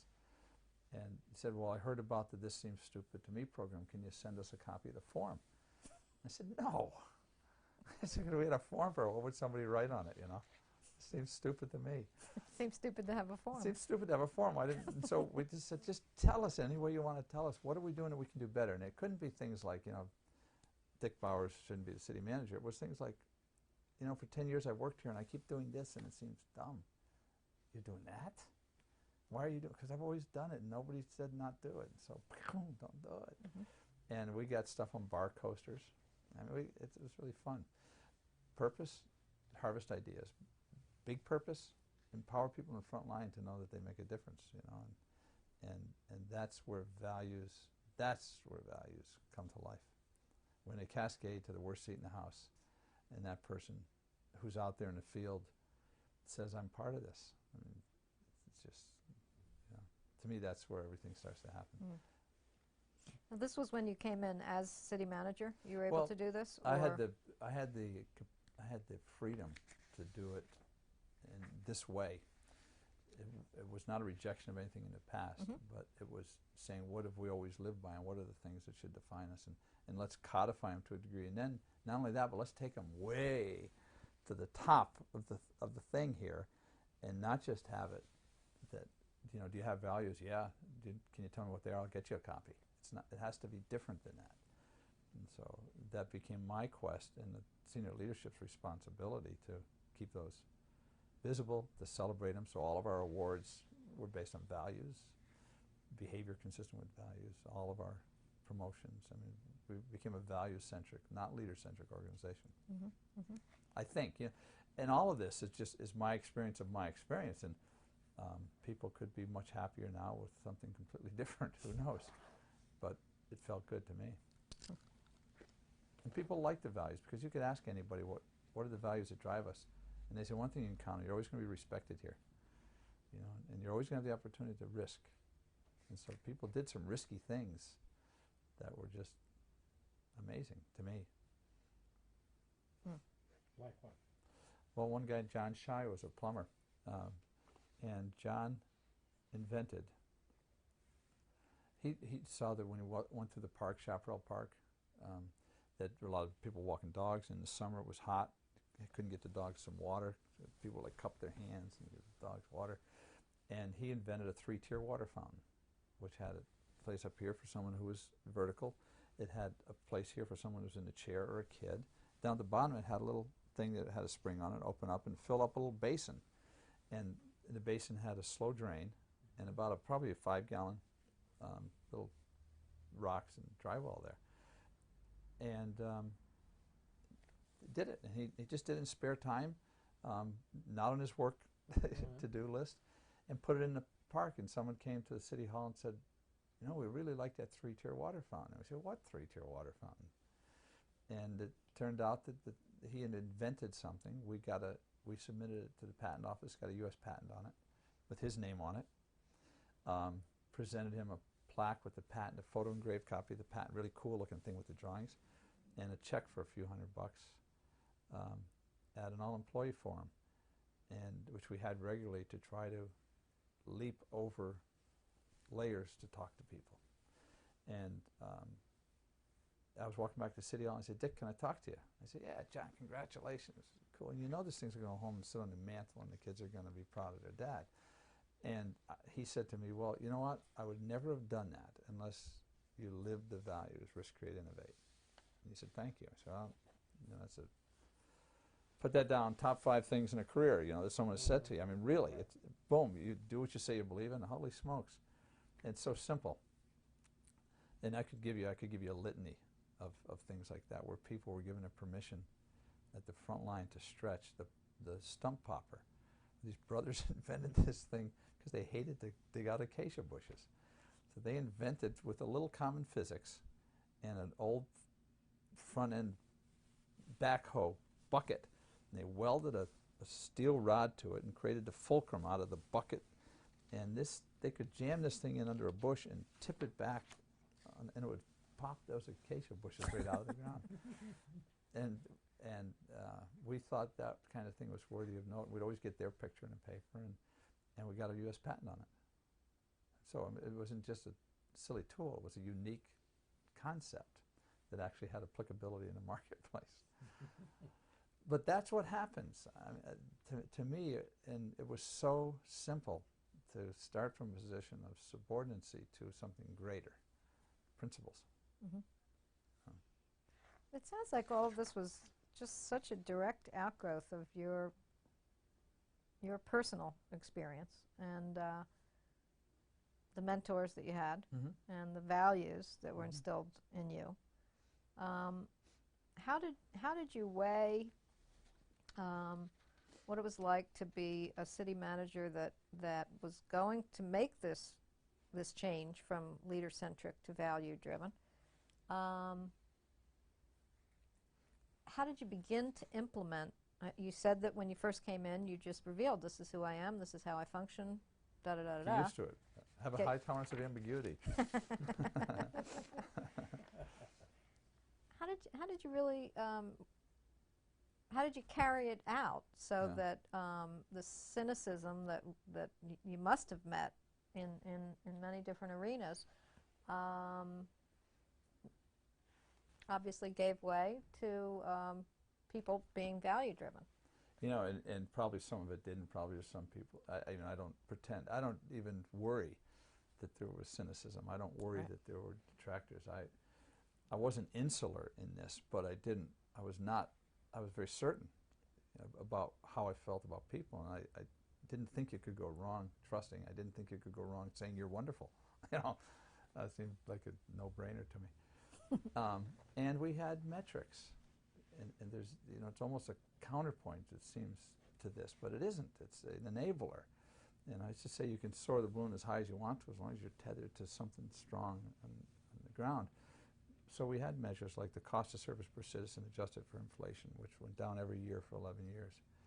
And the public's, and through the survey independently done, the public's value of the service we did was very, very high. So something's happened, and I called it a quality dividend. I said, I can't tell you where it is, but we had 2,500 people out there hopefully making slightly smarter decisions because we said you could, and adjusting things, and we eliminated regulations that were silly and gave guidelines and said the primary guideline is follow the principles we subscribe to. Don't break the law, and when you need to make a decision, make it. Don't feel you got to always get a hold of somebody. So you stay the course, and maybe that's the key. There was no rethinking for me.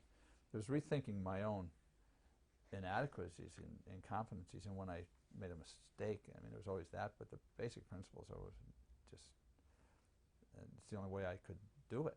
There was no other option. Did you have to step in periodically and do something very harsh? Yes. Did I have to, on rare occasions, be an autocrat? Yes, but I announced that as a rare occasion, and understand this moment, I have to tell you something, we're going to do it, folks. And they respected that because we stepped out of this to do this, but we were coming back to this. And sincerity, and you can't fake sincerity. And so maybe one of the things that I was fortunate was to be able to blend my vocation and my avocation, to blend my principles and my profession, so they're seamless. I'm no different at home. I'm no different as a coach. I'm no different. What I read is what I do, and what and I never could buy that people say, "Oh, I'm really different at home. I can't wait till I can be myself at home." I said, "Well, why don't you try being yourself here and see what the heck happens? Maybe you're pretty good. Maybe you don't have to fake that." And so I think there's times when Doug McEachran called me an unrepentant egghead, and I always took that as a compliment. That I had too much fun to start screwing around with it. That's the way it was going to be. And so I think some people probably didn't buy it, and some did, and some, I think it helped change their career for some. Were you able to take on interns and other people? Did you serve as mentor while you were city manager with Scottsdale? In a formal way or informal way? No, I just didn't, I'm not a good formal mentor. I really don't contain well, and so I don't like descriptors too much. I don't like organization charts and things like that. So I'm available to people, and they can call it mentoring or something else, but I'll give candid feedback. And I always had interns, and I exclusively took them from ASU's graduate school, I thought, and I never was disappointed. And some of them are doing really, really well. And I had my primary aide, my executive assistant, rotated about every 2 or 3 years, and they would spin out into, I would find people with huge talent. And one of them's Debbie Dollar, who's now the assistant manager in Mesa, and Don Logan, Carter Hunt, who did a kind of a couple-year stint. So I guess you might call it that. And my students occasionally will call and we just talk about stuff. But I'm amazed and appreciative of the talent that some of the young people have, and so I'm an encourager. Where did the idea for the diversity and dialogue come from? You never know. I probably been the first one to say the words because I was an English major. I like alliteration. I like things in threes, actually. But yeah, tinkers to evers to chance, you know. But I had a very strong feeling we were losing touch with the community. Herb shared it. We used to sit and say it's never going to be the same again. You know, I think he was the first one to say that to me. He's Dick. We saw it, you know, enjoy it, remember it. What were some of the clues? What told you that things were changing in that way? Character of conversation, the willingness of people to stand up and say horrible things with impunity. That Herb and others have a tendency to want to answer, but they're unanswerable. There's people that create unanswerable questions that the answer becomes a feed for another unanswerable question or accusation. And it was a harshness that chilled you, literally. I mean, literally, it would chill you and cause you to be less honest and you know, less true about things you think and feel. So that's. I forgot where we were going on that. The diversity and dialogue and the clues. Well, diversity and dialogue. Okay. Well, So we wanted to. That's why we were losing touch with. Yeah, we were losing touch with community. We're growing. The first encounter they have is with a homeowners association. If that person has a jaundiced view, well, then the first thing they get is, oh, people down there just don't trust them, you know. Plus, they're 30 miles away now because they're up Pinnacle Peak or something. So, I wanted to do two things. I wanted to celebrate diversity. We added a value to our values. The value we added, post values, was value diversity. I argued strongly that respecting the individual included valuing diversity, because you don't add values willy-nilly. But the organization said, no, this is so big, so real, so important. And I said, great, then we'll go full bore. So they will now be listed, respect the individual, value diversity as companions. I wanted to do two things, really. And at the time, I wanted to create dialogue with the community, conversation. That was probably the first entry of an actual program for me. And Don was my aide de camp at the time, and I wanted him to start doing that much earlier, and he didn't want to do it. But I wanted it to be built on him, not anybody else. So I said, you be patient. When you're ready, you know, we'll do it. To create conversation in people's homes. We were losing them one living room at a time, wanting them back one living room at a time, one homeowner association at a time. So we hired a person who was with the, what did Dan Schelling run? Humanities Council. Humanities Council. We hired someone from the Humanities Council, Beth Larson, to do the dialogue side of this, and Don did the diversity side. Worked okay. I think the model was better than our staying power with the model. You know, it needed another kind of energy, but the model was good, and the concept was responsible, and we created some dialogue sessions around diversity. So community discussion with the Asian community discussion with this. We had community discussions with the African American community. I mean, I've had some real dandies of those, and in the Hispanic community. But anyway, we wanted to raise both of those, and it incubated in my office, and then it moved on.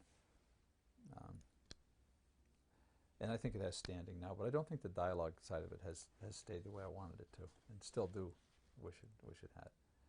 Conversation, talk, and just, you don't even, I don't like to even say there's a conclusion. I just like to say there's a conversation, and it does what it does. We get so very outcome, and I believe in outcomes, but sometimes your outcome is presumed. If you have a good conversation, that's, in essence, the outcome, the capacity to cross ideas. And Don's running that. But that was where it came out of that need. I'm curious about having you help us to understand a little more about, you're very clear about the decline of discourse and animosities and just uncivil behavior. But I'm struggling to find out how it sort of played out in politics. Yeah. And to change your role as city manager. Yeah. I think, and that's, I think it played out this way. I think that there was no mechanism for addressing it. There's no way to deal with it. And so the tendency was to deal with it by trying to address a negative perspective and to allow the language in the interest of free speech to enter into the public chambers and the TVs and into the press, who loved it. And until a point where it said, we've just let this thing get out of control. And then the typical cycle is that the council wants to have a code of conduct, usually well after the horse is out of the barn, code of conduct for how we behave so that we can then impose one on how, and Scottsdale went through all this, and so trying to address it. And then I think here's what I think happens, is that someone whose interest is not so much to inquire so that they can contribute to the dialogue, but is to stop the process, to befuddle the process. And it's recreational to a degree, and it's maybe ideological to a degree. But they say something very harsh and get a response, and the press prints that. Well, I assure you that those people, and I could name them, who are the most significant naysayers, never had a good thing to say about anything and never made anything happen. Like Philip Howard said in his book, The Death of Common Sense, anybody can stop something by using the very laws that we put in place to make it happen, because of our system is built on a degree of integrity. And so the press gets a quote from that person who 6 months later, when they revisit the issue, that's the quote. And you can never shake them. And so we didn't know how to frame issues. And one of the points that I came to personally and have shared with others is that the people, the naysayers, frame the issues and we react. And if someone else frames the issue and you react, you'll react forever. You never start to get ahead of it, because you're always lobbing deep into your court and you're running to hit the ball back. And if we frame our issues, both positive and negative, and we take responsibility for framing it, then the public has a place to understand it. But the public is very influenced by the negative, amplified by the way we deal with our federal politics, by the way we deal with the world, by the, we've just allowed things to deteriorate, in my opinion. And that just gives a legitimacy to that lump in the middle. My wife says I'm an elitist. And I really have to think hard before I say no, because I think I'm an intellectual elitist. I think that the people who over here are willing to think things through should get more points. I think there should be a weighted decision. If you really got to think it through, you get 10 points. But if you're just saying, oh, I hate them too, you get 1 point. So I probably am to some degree, but not an intellectual elitist, but some kind of elitist. We let it get away, and it feeds off. It is a horrible thing that feeds off of itself, and it gathers people. And so the people that gathered around the failure of Los Arcos had a false issue, and a false issue without proper reflection and thought, but with harsh rhetoric, brought other people that said, I hate that too. What is it? And so one of the things I cynically said was that before anybody was allowed to testify on Los Arcos, they should be required to answer 3 simple questions. The most basic questions about what this project was about. If you didn't even have a clue, then you didn't get to go up there and say what you're, just because they're all over there going, so if people come up to the podium and say, I hate that, whatever it is. And we let it get, and we still do. I think that it's such a serious mistake to subordinate the Republic to common opinion. And it takes nothing away. I'm a citizen too, and I want my voice heard in a public forum, but I don't want to be deferred to. this is not a democracy, it's a democratic republic. And people lose that, and they think that they've done the best thing they can when they turn it over to the citizens to figure out what we're going to do with Los Arcos, and it will dumb down the conversation to a level at which people will understand. They'll say, well, wouldn't it be nice to be a park? You know, we should have a tennis court. You know? And completely ignore the econometrics, what we know about social interaction, what we know about how lines go out from a place and change things. And I'm really spouting off here, but I guess this is at the core of what my frustration. So like we just did a Congress of Neighborhoods. I do facilitation of a lot of really different things around the country. And I was so happy with it. In Chandler this week, we had a great turnout. And Boyd Dunn, I have a lot of regard for Boyd, and for Mark Pence, and it's really enjoyable because it was an engagement of the public. Some invited, some who just showed up, and in a dialogue, but it was framed by policymakers. You know, and so Boyd gave a framework for it and the vision, and talked about getting input this way. It didn't talk about come up with stuff and we'll just do it. And the public engaged really articulately in 3 questions that we posed to them. They got to know each other better, and it did all the things. It formed a little community. It said, we'll get back together again, we'll keep talking about this, but it never did take off the mantle of responsibility and say, here. Does that make sense? And I think we have a tendency to perceive that behavior as noble, and it ain't, in my opinion. It is not noble for a council to say, well, that's a tough issue, we should turn it over to the people. And, no, they're not the ones who are supposed to be struggling with this and studying it and chewing on it and making tough decisions. They will bring it down to a lowest common denominator, and you get mediocrity. And I don't know.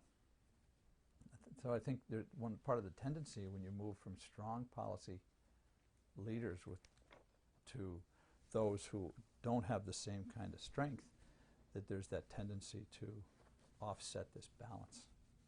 And so now public input becomes public decision making. Well,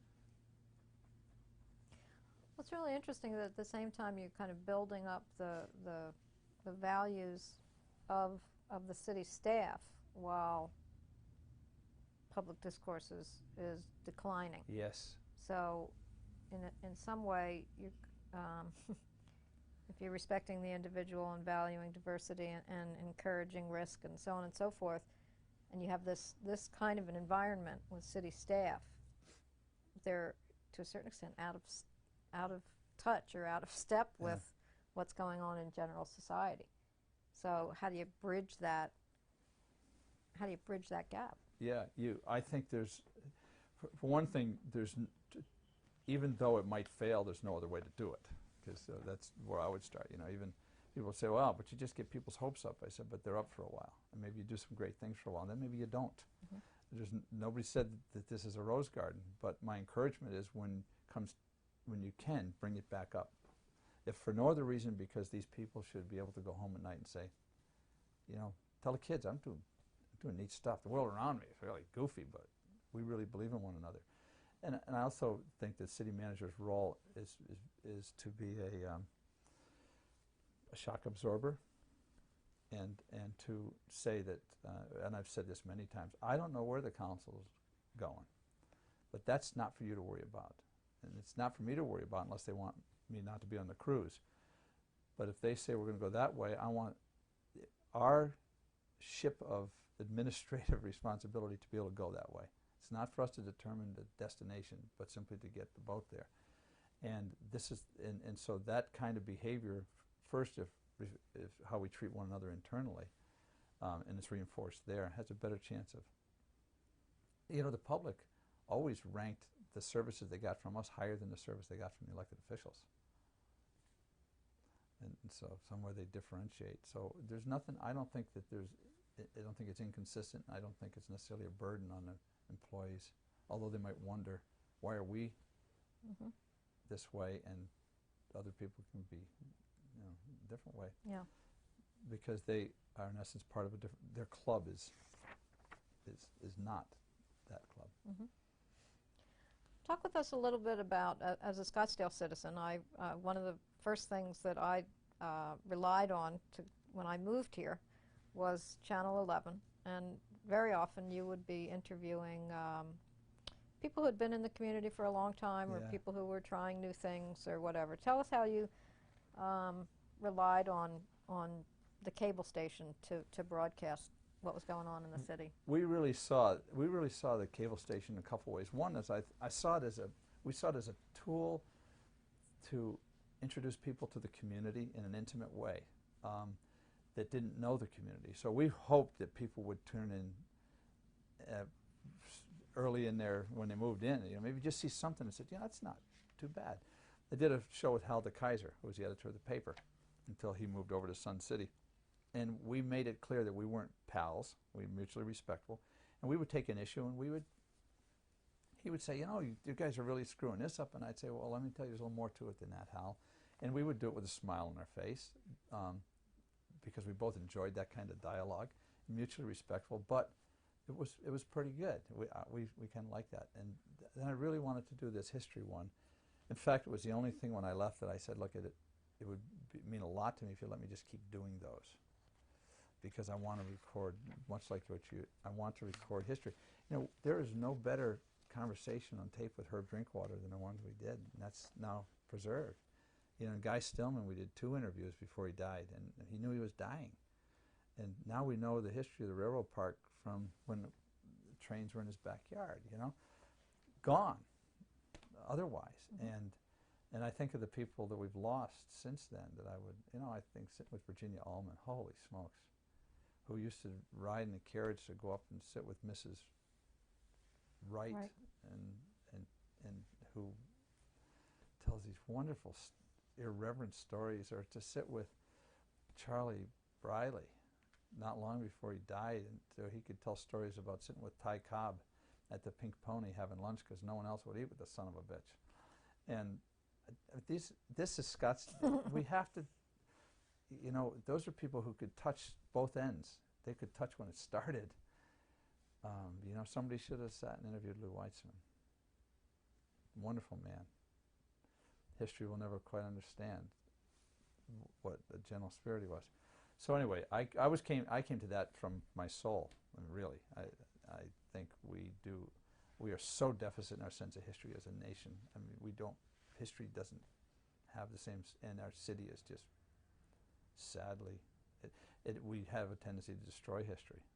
And so this next phase is going to be the phase that will finally get us away from those expansionist tendencies, you know, forgetting that that's why we have economic well-being. But that's why I went to it. They didn't want to do that, though. The reality is they didn't want me to be visible, and that's fair. They're just trying to get somebody else to be visible. They should have kept the program. You mean in terms of continuing it? They didn't want you to continue doing it? Oh, they didn't want me to do it, but I said, well, I don't care then. Just do it. You know, get somebody to converse. Don't get too, you know, just have a chat. Go and do that, because then they're gone and you can't do it anymore. You know, it was, who wrote Staying Put? Scott Russell. He says, it's not that I fear death. It's in dying, I fear that those things that only exist in my mind will be lost. And as a society, we ought to fear that, especially cities that are young enough to be able to touch both ends of their life still. How about the Urban Design Studio? When did that come about? And I don't know. I'm so bad with whens. I know what's. Or how, or why? Because we had three. We had a couple agenda items. We wanted to expand. No, we were starting to get into redevelopment, and so we had these 2 hats of redevelopment and existing development. I felt very strongly that this is a city that needed, while politics permitted, to turn over downtown to a redevelopment structure, an agency of some kind, and put some distance between it and the council. And generally, the council agreed with that. And Gary Rowe was clearly the head of that, and appropriately so. But we didn't so we wanted to separate them a little bit, but keep them close. And I personally wanted to put them in a church. I mean, I wanted to put them in a space that had some kind of fun to it. And that became available, that old Baptist church, and we bought it. And the reason we wanted to buy a remote site was, one, it was a good deal, just dollar for dollar. And the other was it would be easier to spin off. When we could get 4 votes, we didn't even have to relocate the agency. It could just be right there. And so, and I don't know how many people, you know, a few people know that and would understand. But, and I remember telling Gary, the only thing I want you to do is don't lose its churchness.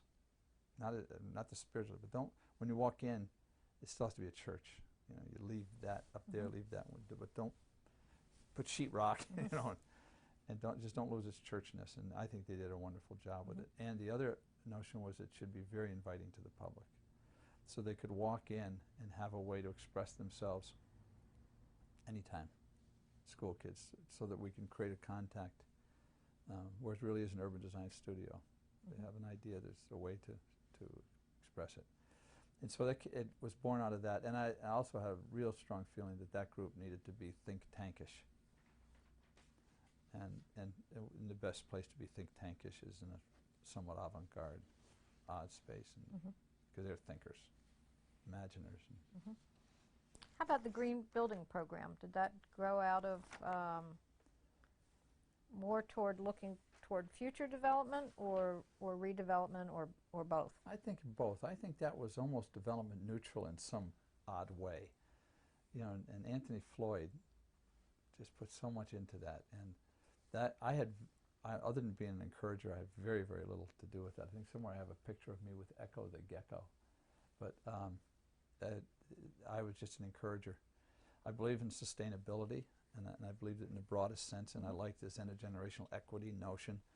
And Anthony really took some of that to an art form. We hooked up with Carl and Beth Hodges, who you know, who pioneered a lot of the solar stuff, but I think it was as broad. I think Anthony would apply that to new development. I think he always wanted to have the building code allow some of these blocks, you know, and hay baling and all that. I don't know how much we ever really pulled off in the really bold stuff. I don't think much, but I think he did and that program did a really credible job as far as it goes. Was that also a way of, did that reflect one of the values? You know, I think probably it reflected a few of them when it was done well, but certainly one would be risk, create, innovate. You know, and take responsibility. We had other kind of principles. They weren't even written, but you know, it was always that how can we make it better around here? And you know, how can we do something smarter, faster, cheaper, but I think it would be consistent, absolutely, with the values, particularly in the innovation side. How about it seems like the McDowell Sonoran Preserve probably embodies the values and the sense of place and all the good things that you came to Scottsdale to do. So can you talk with us about how the sensitivity to the need for the preservation grew, and as a city manager, what role you had in that? I look to Herb and Carla. You know, I mean, monomaniacs with missions really do, and we've had a good handful who I deeply respect. I think that would not be there without Carla. Now, there's 1,000 other people you can say that to, but somebody has to create a gathering point, an advocacy, a burr under the saddle. You know, Jane Rao called herself a burr under the saddle, and Jane was a big part of that. But there's a voice that was so articulate and so realistic, and our role was to link it with economics. It just, that's good business. And so structuring density transfer options, which almost masked the density side of it, because the density, you know, was a 4-letter word. And so I think our role was to start to create structures and systems. So now you can do Scottsdale Mountain, Scottsdale, I don't know, the one that's, see, you get out of touch, out of mind. But anyway, any of those that are built along the preserve have a degree of density. These are 1 unit per acre zoning, so you get crammed down, you get 963 acres here, you get 2,000 acres here, you get something over here. Those systems and structures were part of our responsibility. How can we play this game and move stuff so that ultimately we get open space? And it was always good for us if we could create some dense cores from a service delivery standpoint. So everybody wins in this. But then there came time to do the massive vote, which in essence was to approve $1 billion over 30 years. There was nothing in the country. I don't think people really understood the dimensions of that, which is enormous. And that got a little dicey for a while. You had folks like Carl and Jane, and there's a whole lot of others who I do a disservice to by not remembering them. But there were naysayers, and there were people who said, well, you're going to pay too much for this land. Well, you know, we're like the British. They're coming into Concord. We got big white X's on red suits, and they're all sitting in trees, you know. Yeah, of course, we're going to pay top dollar. We're not going to pay over top dollar much, but you're going to pay, we're going to set a marketplace. And some of those naysayers started to do their own econometrics, and this is where I stepped, where my role is, because we weren't allowed to pitch things, but we had responsibility, I always thought, to frame issues when wrong things were said. So I can remember doing a very, very good spreadsheet with Jim Jenkins and a few others, and making a big deal of it in the paper. Say, wait a minute, you know, these are the facts, and make that whatever decision you want to, but if someone's going to say they got facts, we're going to tell you there's different ones. And playing an active role from that standpoint. But the magic there is the citizens and how they framed it. And I think a really informed electorate. When I looked at the people down in the southern part of the community and how well they supported something they might never use, they saw a place that they were part of that they didn't want to lose. And I'm not a desert. I would pay to preserve the desert even if I never walked in it, you know. So that was a very special time. I don't know that that could be repeated today.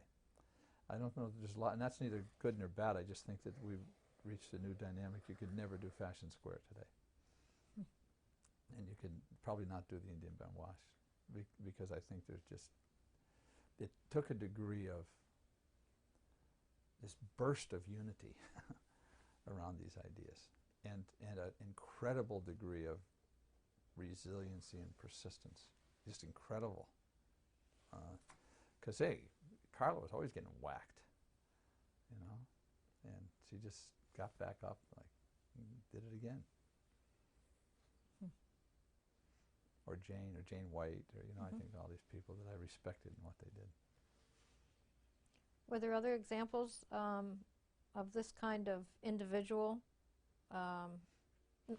Not to take anything away from anybody else, but Carla is seen as the individual. Yeah. But were there other examples of a Carla-like person coming forward with what I'm sure to some people must have seemed fairly outrageous in the beginning? Absolutely. And championing it, but also stretching you all to rethink the way you saw. Oh, and pushing back, and absolutely, and never giving up. Talk about principles that are immutable. For those are the things she kept going back to, and Jane was the same way with ADOT and with the freeway. And Jane had better records than anybody. I bought Jane a copy of a book once. I've done this for other activists because I really respect her. Really respect these people that really do want to solve a problem and they're giving their own time. There's no money in this. Called Politics for People by David Matthews. It is the best primer for, yeah, well, geez, I know there's probably, Marilyn Armstrong was phenomenal. Marilyn Armstrong goes back a ways, but she did for the neighborhoods in southern Scottsdale what nobody could do. And she never ran for council. She had her own power base and sort of could make things happen. Didn't hurt anybody along the way. Persistent, knew how to meet, knew how to play the game, you know. And I'm sure there's others, you know, there's the negative ones, which I won't, names I wouldn't mention, but I'm sure there's so many. Well, you know, Tom English, for all of his faults, was had something to say, and nobody wanted Tom. Herb had a restraining order against him, so he couldn't come to City Hall. But I used to go and meet him over at Pirate Park, and just I'd get a half-hour tirade and 5 minutes of incredible gems. Mm.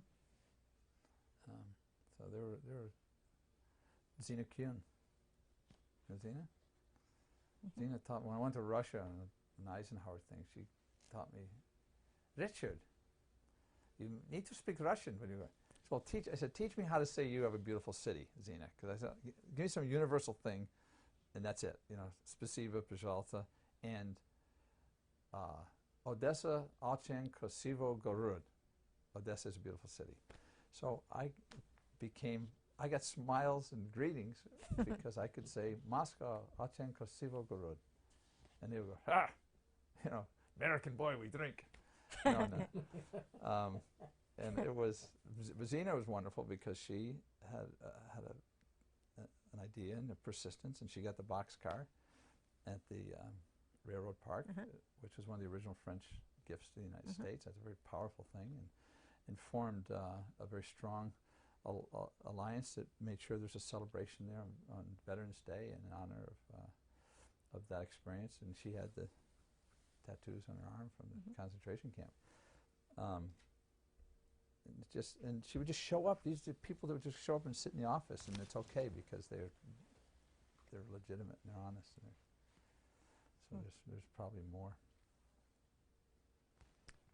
Okay. Let's take just a quick break. Time. I've got 40 minutes of tape left, and if this clock is right, it's 5 after 11. Okay. Yeah, Did you need to be? I need to thought be at you my were- son's grade school at 12:15 Okay. Okay. for parents' lunch day. Oh. I was going to Okay. go down to the theater, but that's not Okay. imperative.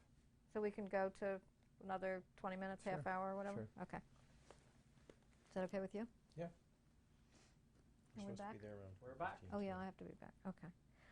Okay, let's talk a little bit about your trajectory from field services, where you get an exposure to the infrastructure and the physical dimensions of the city, to the next position where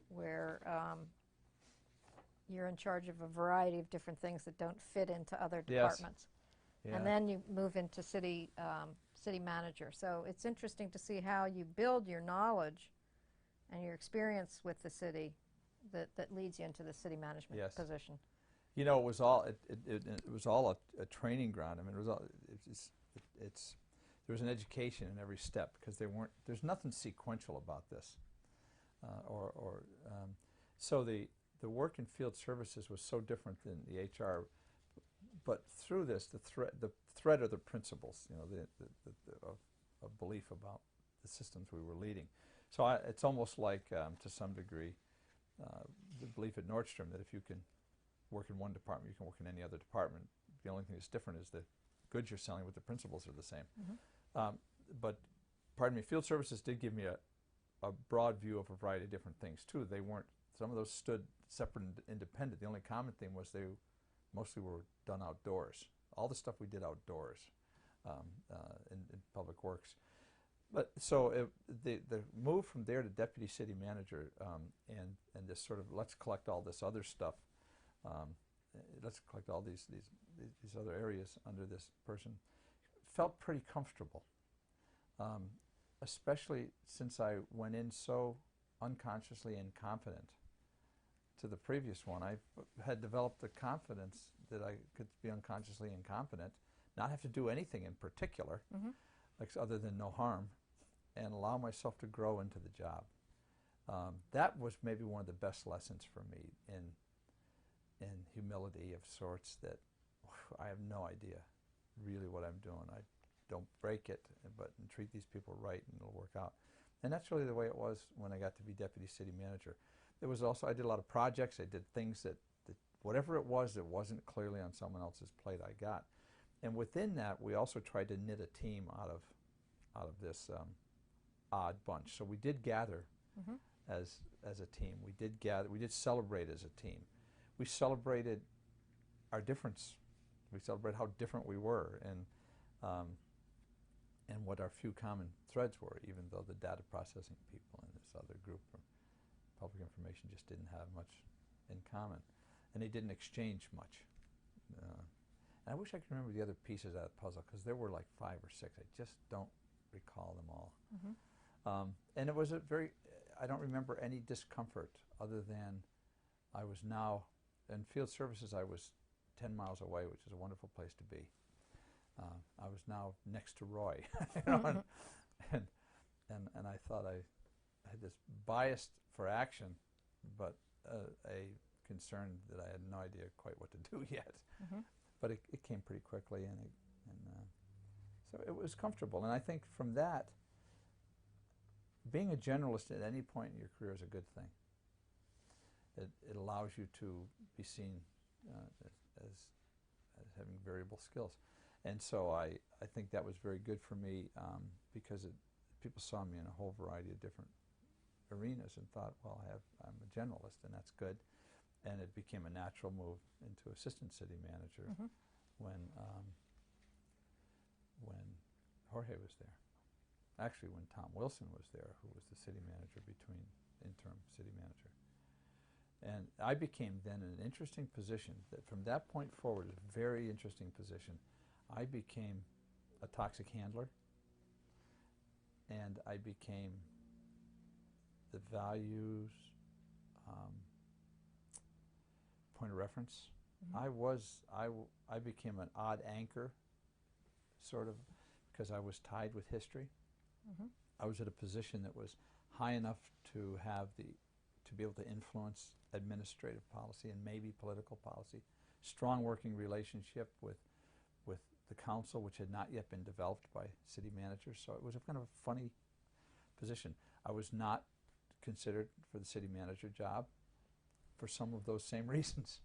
The familiarity at that point in time. And it gave me a degree of license. I could talk very candidly to Jorge, very straight talk, because he and I were just very different people. And yet I was no threat to him.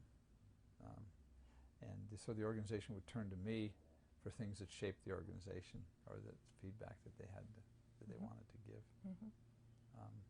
And so when it came time to be considered for city manager, there were people. I probably had 3 votes for me, 3 votes against me, and 1 vote willing to wait and see.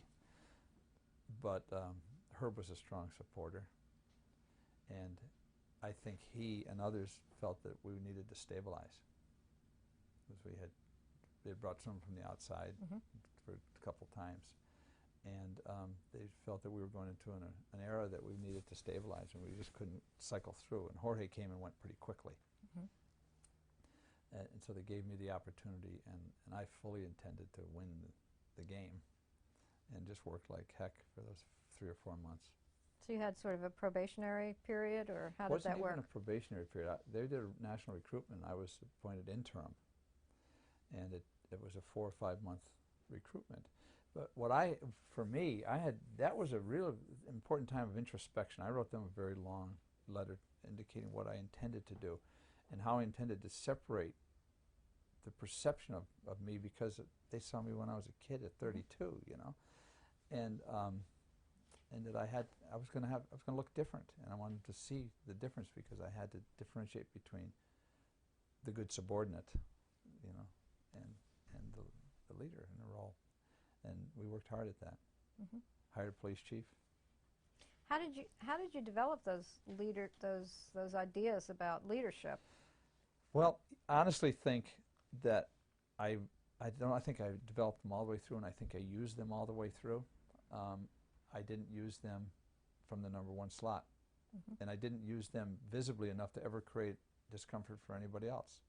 So these were things I had applied consistently. There was no difference in my value system. I wanted to be seen differently, and so people saw me as very supportive of Jorge, when in reality I argued with him more than anybody, but nobody knew it, because that wasn't my job. I was to a degree a toxic handler. Again, he was very harsh at times, and I tried to go out and soften it and still get the work done. But people didn't know that, and they shouldn't have. My integrity didn't allow that to I couldn't do that. Yeah. You picking that up? Okay. Well, just barely. Okay. Stop tape. So that's my own sense of it. Okay. Okay. That my own sense of it. I don't think that we did anything differently. I just think there's a big difference between being an assistant coach and a head coach. Mm-hmm. You know. Mm-hmm. And so when you became that head coach, that was not a difficult transition for you. No, it wasn't. It was a relief. I mean, it was just wonderful. I'd pretty much gone to all the night meetings. I'd fallen into that abusive pattern, so it wasn't much of a change, and it gave an opportunity then to just take this whole thing to a different this discussion of values and this commitment. Mm-hmm. It was interesting. I'm wondering how you balanced. You were quite visible as a city manager to a citizen and to an interested citizen. How did you balance that kind of visibility with the role you were playing, which was supportive Of a council. to the council? Constant negotiation. We formed a way of talking about things where I was.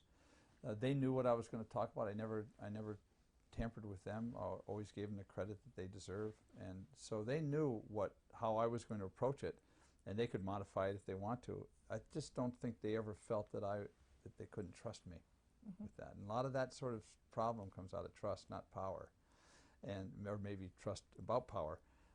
So I would talk to every Rotary Club once a year, and about things, and the council would be well served by that, I think.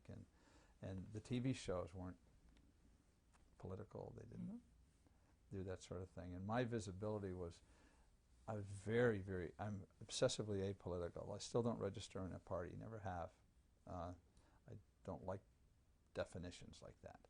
And I wouldn't go to, if Herb invited me to his house, I'd say, who else is going to be there? And I love Herb. I mean, other than my father, the most influential man in my life. But I wouldn't go unless the council was all invited, period. I can remember Greg Bialy saying, I wanted to go to a football game, I got an extra ticket. I said, I appreciate that, Greg, but I don't do that. You know that. I'll go if all 7 are invited. I won't go if 5 are invited. And I had very low social visibility.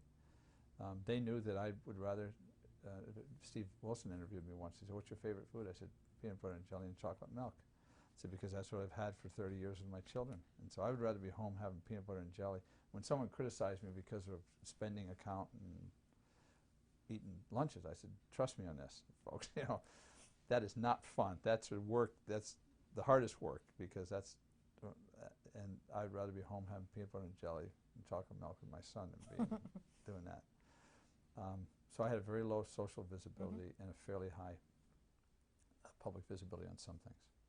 How were you able to balance, obviously, your commitment to your family and the demands of this kind of job, where every night could be filled with a meeting? Too many people self-impose those, in my opinion. I think those are heroic choices that are not necessarily good choices. Certainly for me, they wouldn't have been good choices. And so I never abdicated, but I delegate fully and completely and totally. And so I trust the people in the housing department to run a housing meeting. I just didn't go to those things. And if I showed up, it changes the whole tenor. And I thought that was rather inappropriate. So people knew exactly what my personal value system was, that I was going to raise my children there, and that I sent people out the door who stayed late. I didn't let them do it either. I can remember people working late and said, "What are you doing?" "Oh, I got someone." "You put it down, get home, because I don't want somebody's out of balance here." People talk. I found that I never got grief on that. I didn't go to cocktail parties. I often went to things where my first job was to pick up my name badge. Sometimes I didn't go and ask somebody else to pick up my name badge. That way they'd say, "Hey, you must be around here somewhere." And it didn't hurt me. It did not hurt my career one bit to find that balance. I coached baseball for my kids.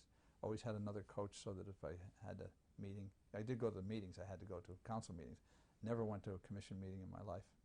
Never went to neighborhood meetings unless I was the speaker. And I don't think it hurt anything. It helped my staff grow. They knew if they were there, they were the city manager, period. So you really did truly delegate. Absolutely. I wouldn't even ask.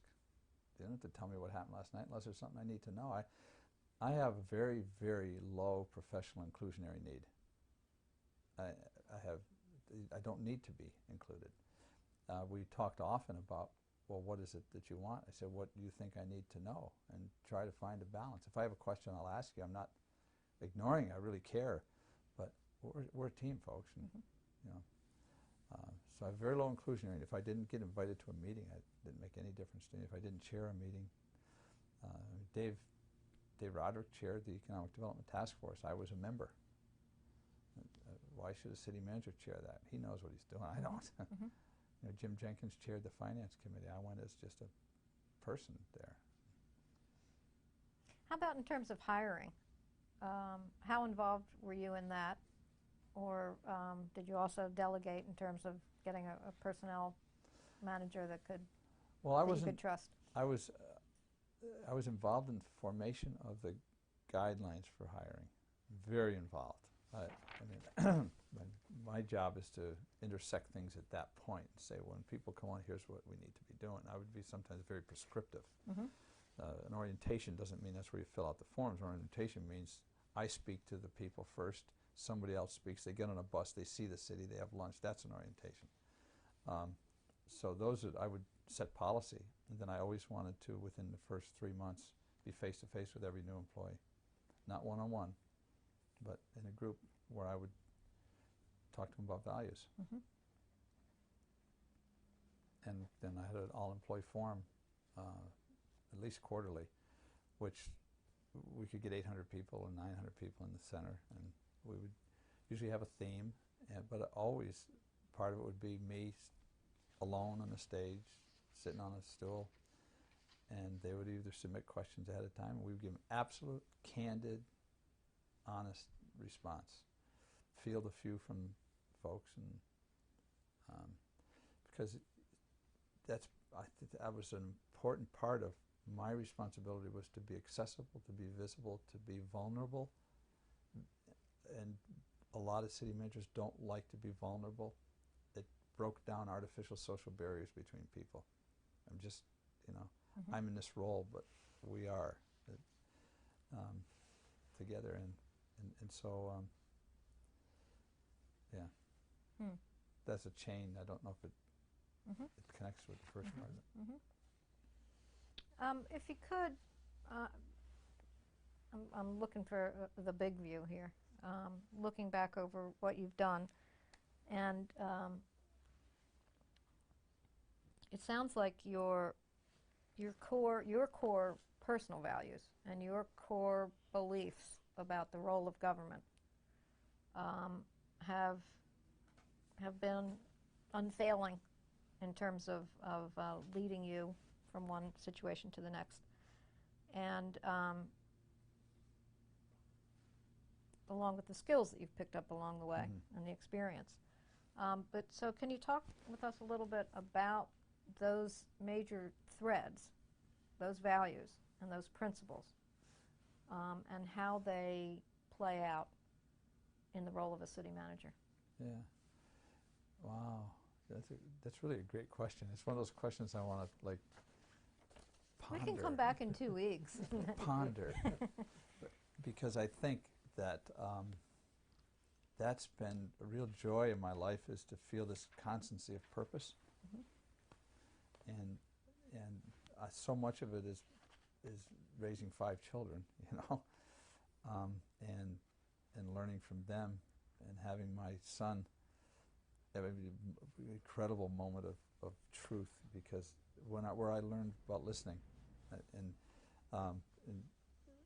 Chris, who's, you know, building a career, I was as silly and awkward as anybody, thinking I just hung the moon and trying to rush through dinner, and he's telling me a story about something that happened in kindergarten, and I'm giving the old, yeah, you know, but I have no idea what the heck he's saying. And he comes over to me, grabs my face, and he says, look at my lips when I'm talking. and I'm saying, this kid knows that I'm dissing him, you know, and that was just like a bam. And it caused me to be very introspective, but and this idea of being there for people, being wherever you are, be there, you know, understand that I define leadership this way, is that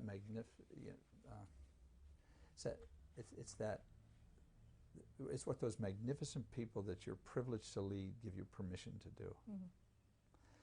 And it's so far from the arrogant leadership definitions that I probably started with, that never felt, they felt like bad clothes. And incrementally, with this belief, and in great part to my children, because each one of these things that I'm part of is this magic, just, you know, I'd still, to this day, it boggles my mind, you know, when I see my son with his children and my other son with his children. But those things that are built inside you, I think some of them blossom and some of them flower and some of them mature and some of them get changed. But to me, they were every facet of my career, and they played all the way through, and they did mature. You know, I learned to see better when I was a fool, and I learned to see better when my attention to something, to support it or encourage it, would have meant a lot to people instead of me doing something that puffed me up or something. And so bit by bit, these things became more ingrained, both in my life as a parent, my life as a civilian in a variety of different nonprofit groups that I've associated myself with, and at work, and I mean even now in teaching, I think this is the core of what I do in my summer institute. You know, people say, I say, we're going to talk about entrepreneurship, but the one thing we're not going to talk about is money. You know, we're going to talk about civic character, we're going to talk about social well-being, we're talking about interconnected family, and we'll talk about money later. But, what's the currency of a healthy society is healthy citizenry. It's not cash. And that's another, if there was sidebar now, so many of our decisions are made based on money that we lose sight of the fact that what do you buy with money? Happiness. Well, why don't we just work on happiness, you know?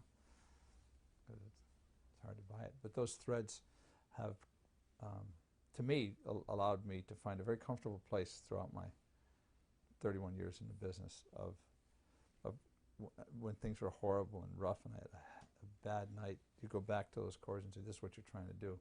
You know, you didn't hit this one tonight, but this is what you're trying to do. This is good. This is, you know, in the direction of good.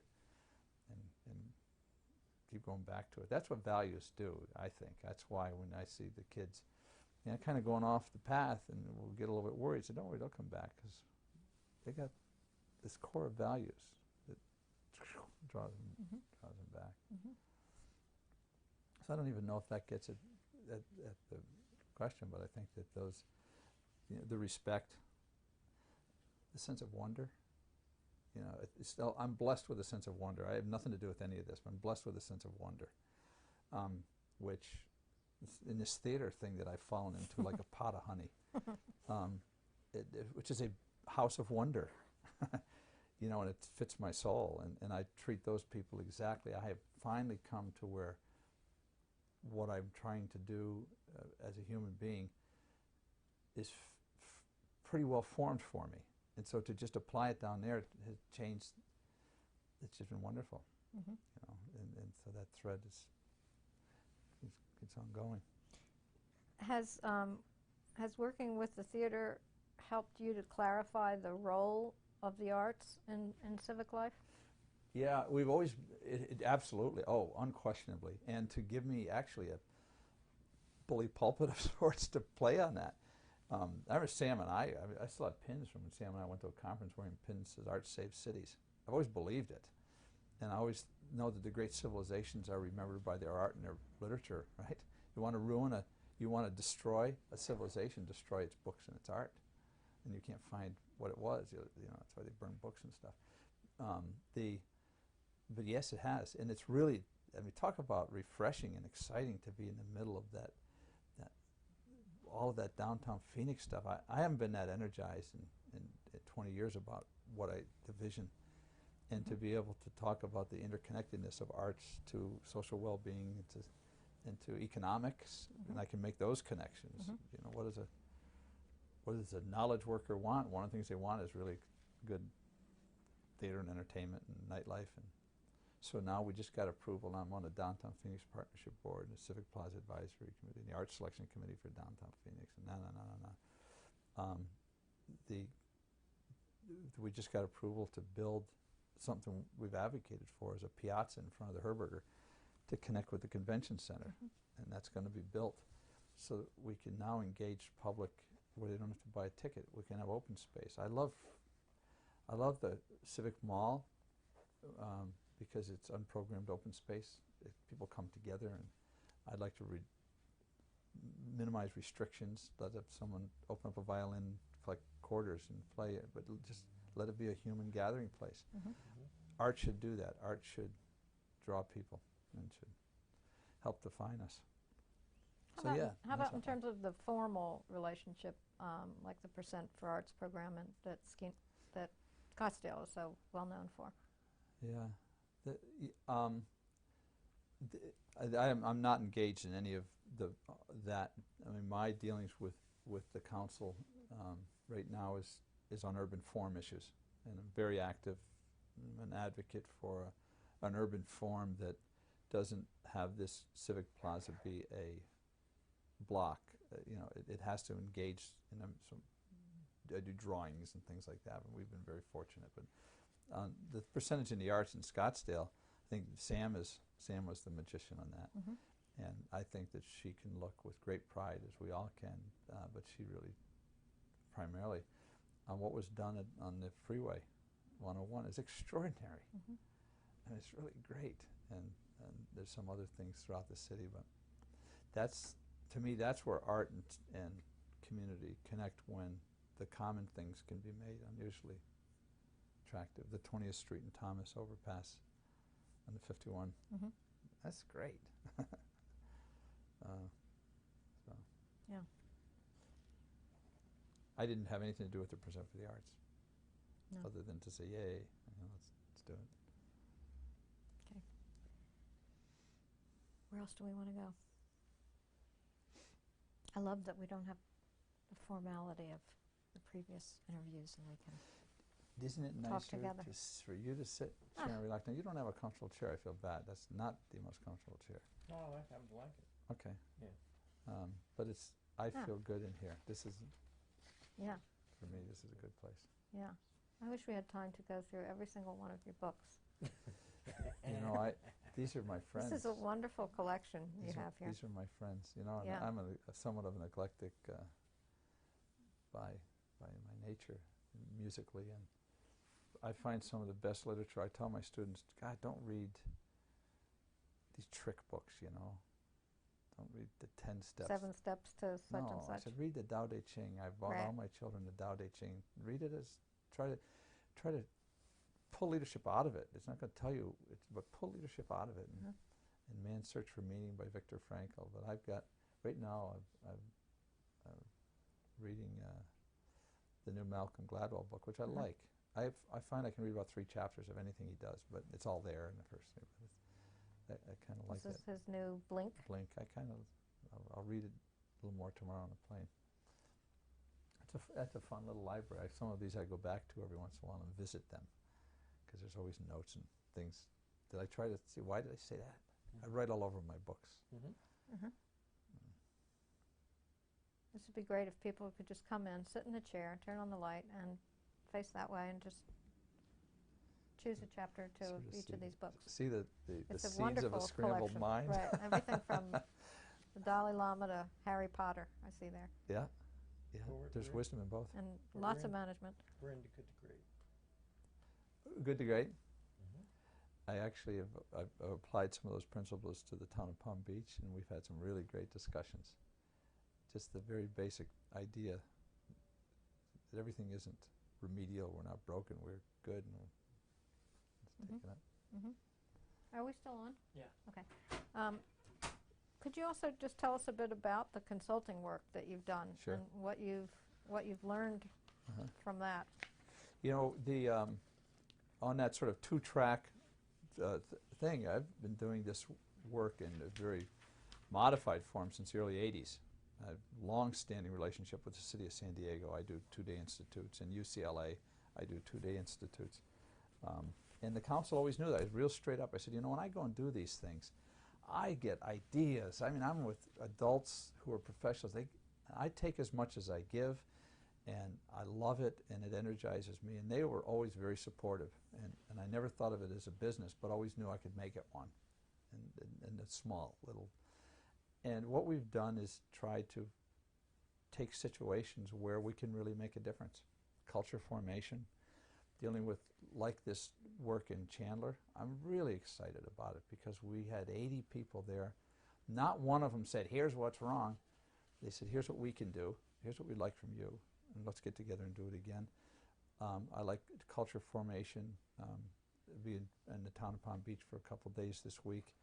Talking about how to cascade through the organizations a set of values that were created by a organization team that'll now, the same formula that we use, that'll now be shared with the organization, and they're charged up.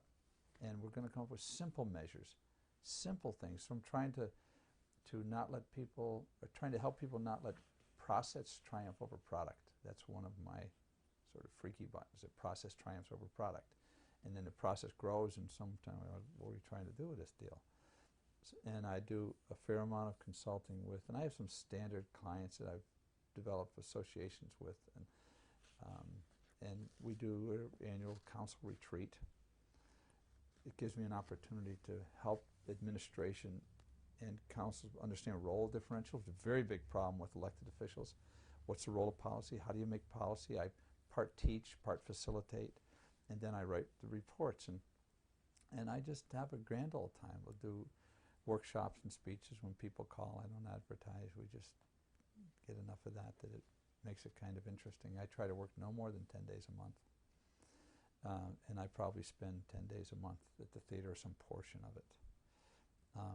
That runs itself. They, you know, just keep a space for me, but they're just wonderful, and they're doing. And so, but that's a contract. It's a consulting contract with them. I don't want a job, and it gives me, the theater gives me an outlet to continue to apply in a laboratory of reality the principles of leadership that I subscribe to.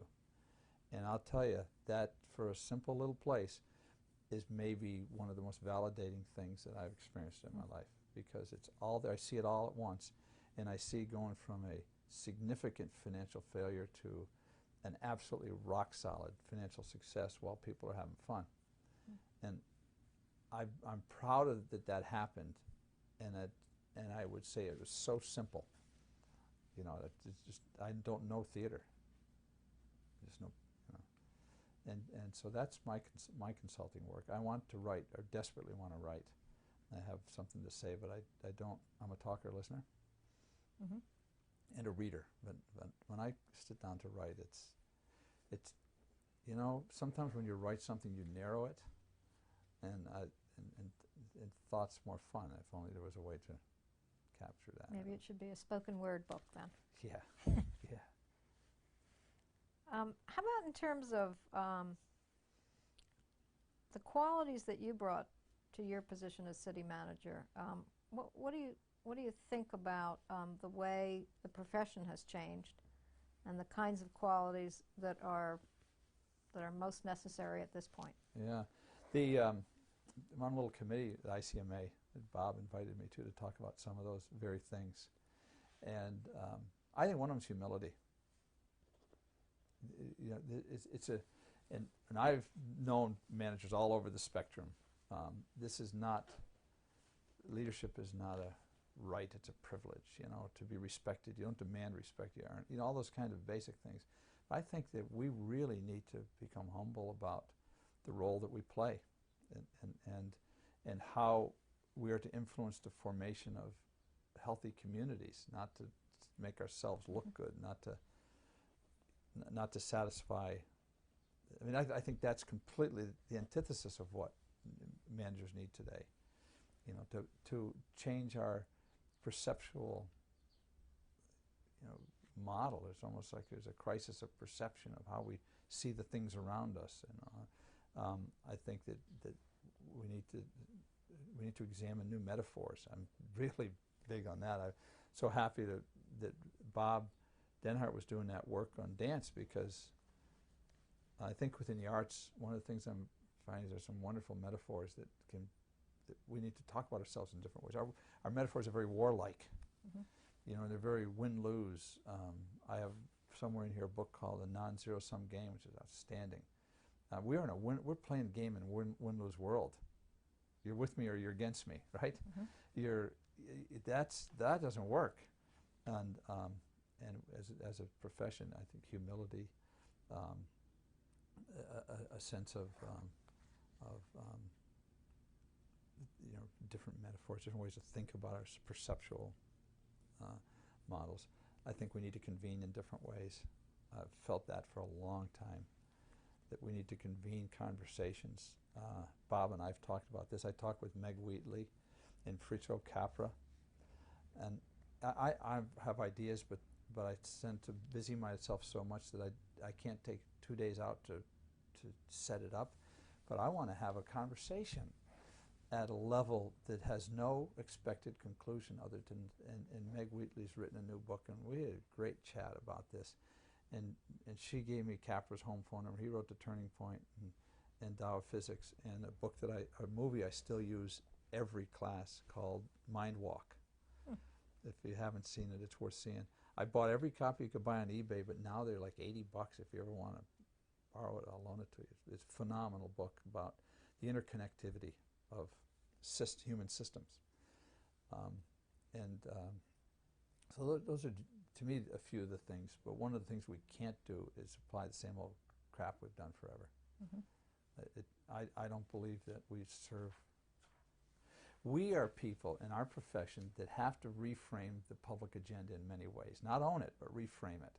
And I strongly believe that we have to even frame it for elected officials, not to denigrate that in any way, but, you know, if that's the right word. But I think we need to frame it, and we don't. I think that all too often some people in the profession simply said, well, the role has changed now.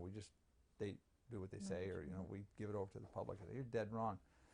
If you're not willing to risk something, go get in another profession. Mm-hmm. You know, if I wanted to I would give up my job for my principles. If you won't give up your job for your principles, find something else to do. This is a principle-based business we're in, and framing of complex issues is important. Raise the quality of public dialogue. Mm-hmm. Do you think the ACMA and the ICMA are keeping pace with the kinds of things that you think city managers need to do? Absolutely not. And I think that Bob gives it a good shot. Bob will. I really respect Bob O'Neill, but look at the agendas and conferences. And I'm a cage rattler. There's not really room. Yeah, I'm not. Pardon me? There's not room, and that's why you had to create the innovations. And there's not room, or they don't make room. Mm-hmm. You know, and maybe it would fall right on its nose, but I think sometimes I have two roles at this stage of my life. And professionally, I have to comfort the troubled. I want people to come to this profession. I'd like someone to watch bits of these tapes and say, man, I'd like to do that and be inspired. I can't imagine doing anything with my life that produced more satisfaction than what I did. I've got a son who's a banker say, Chris, you make a lot of money, but I can look at buildings, I can look at people, I can look at, but anyway, where was I, please? Not keeping up with I think that reform. Comforting the trouble. Comforting, and the other part of it is to trouble the comfortable. And so I'm a pain in the ass sometimes. Mm-hmm. But I want to be. Sometimes I want to leave people really uncomfortable. And we don't do that. We don't like to make people uncomfortable. And discomfort is the tension. It's the isometrics of the mind is to be uncomfortable. And if I'm not uncomfortable every day with my own thoughts, I haven't had a day. And so I'll pick up something else and it'll scramble and it'll hit, you know, and push the side. We don't do that. Our conferences are milquetoast. Mm-hmm. There should be something there that just call it a mind walk. and that's what I wanted to do with Meg and Capra. I thought we'll get a conference session and we'll have a conversation for an hour and a half. A fierce conversation. And there's actually a very good book in here called Fierce Conversation. I liked it. We'll have a fierce conversations about the formation of community, and with all bold people who just like thinking and pushing, but have thought it through, like Meg's thought it through, Capra's thought it through. Get 4 or 5 people and just go at it, and if when it's done, it's done. Mm-hmm. And maybe people start talking. I don't know what they do. Maybe serve wine. Mm-hmm. But we don't push. But not formulaic. Not formulaic. We default to formula, and it's just my obsession.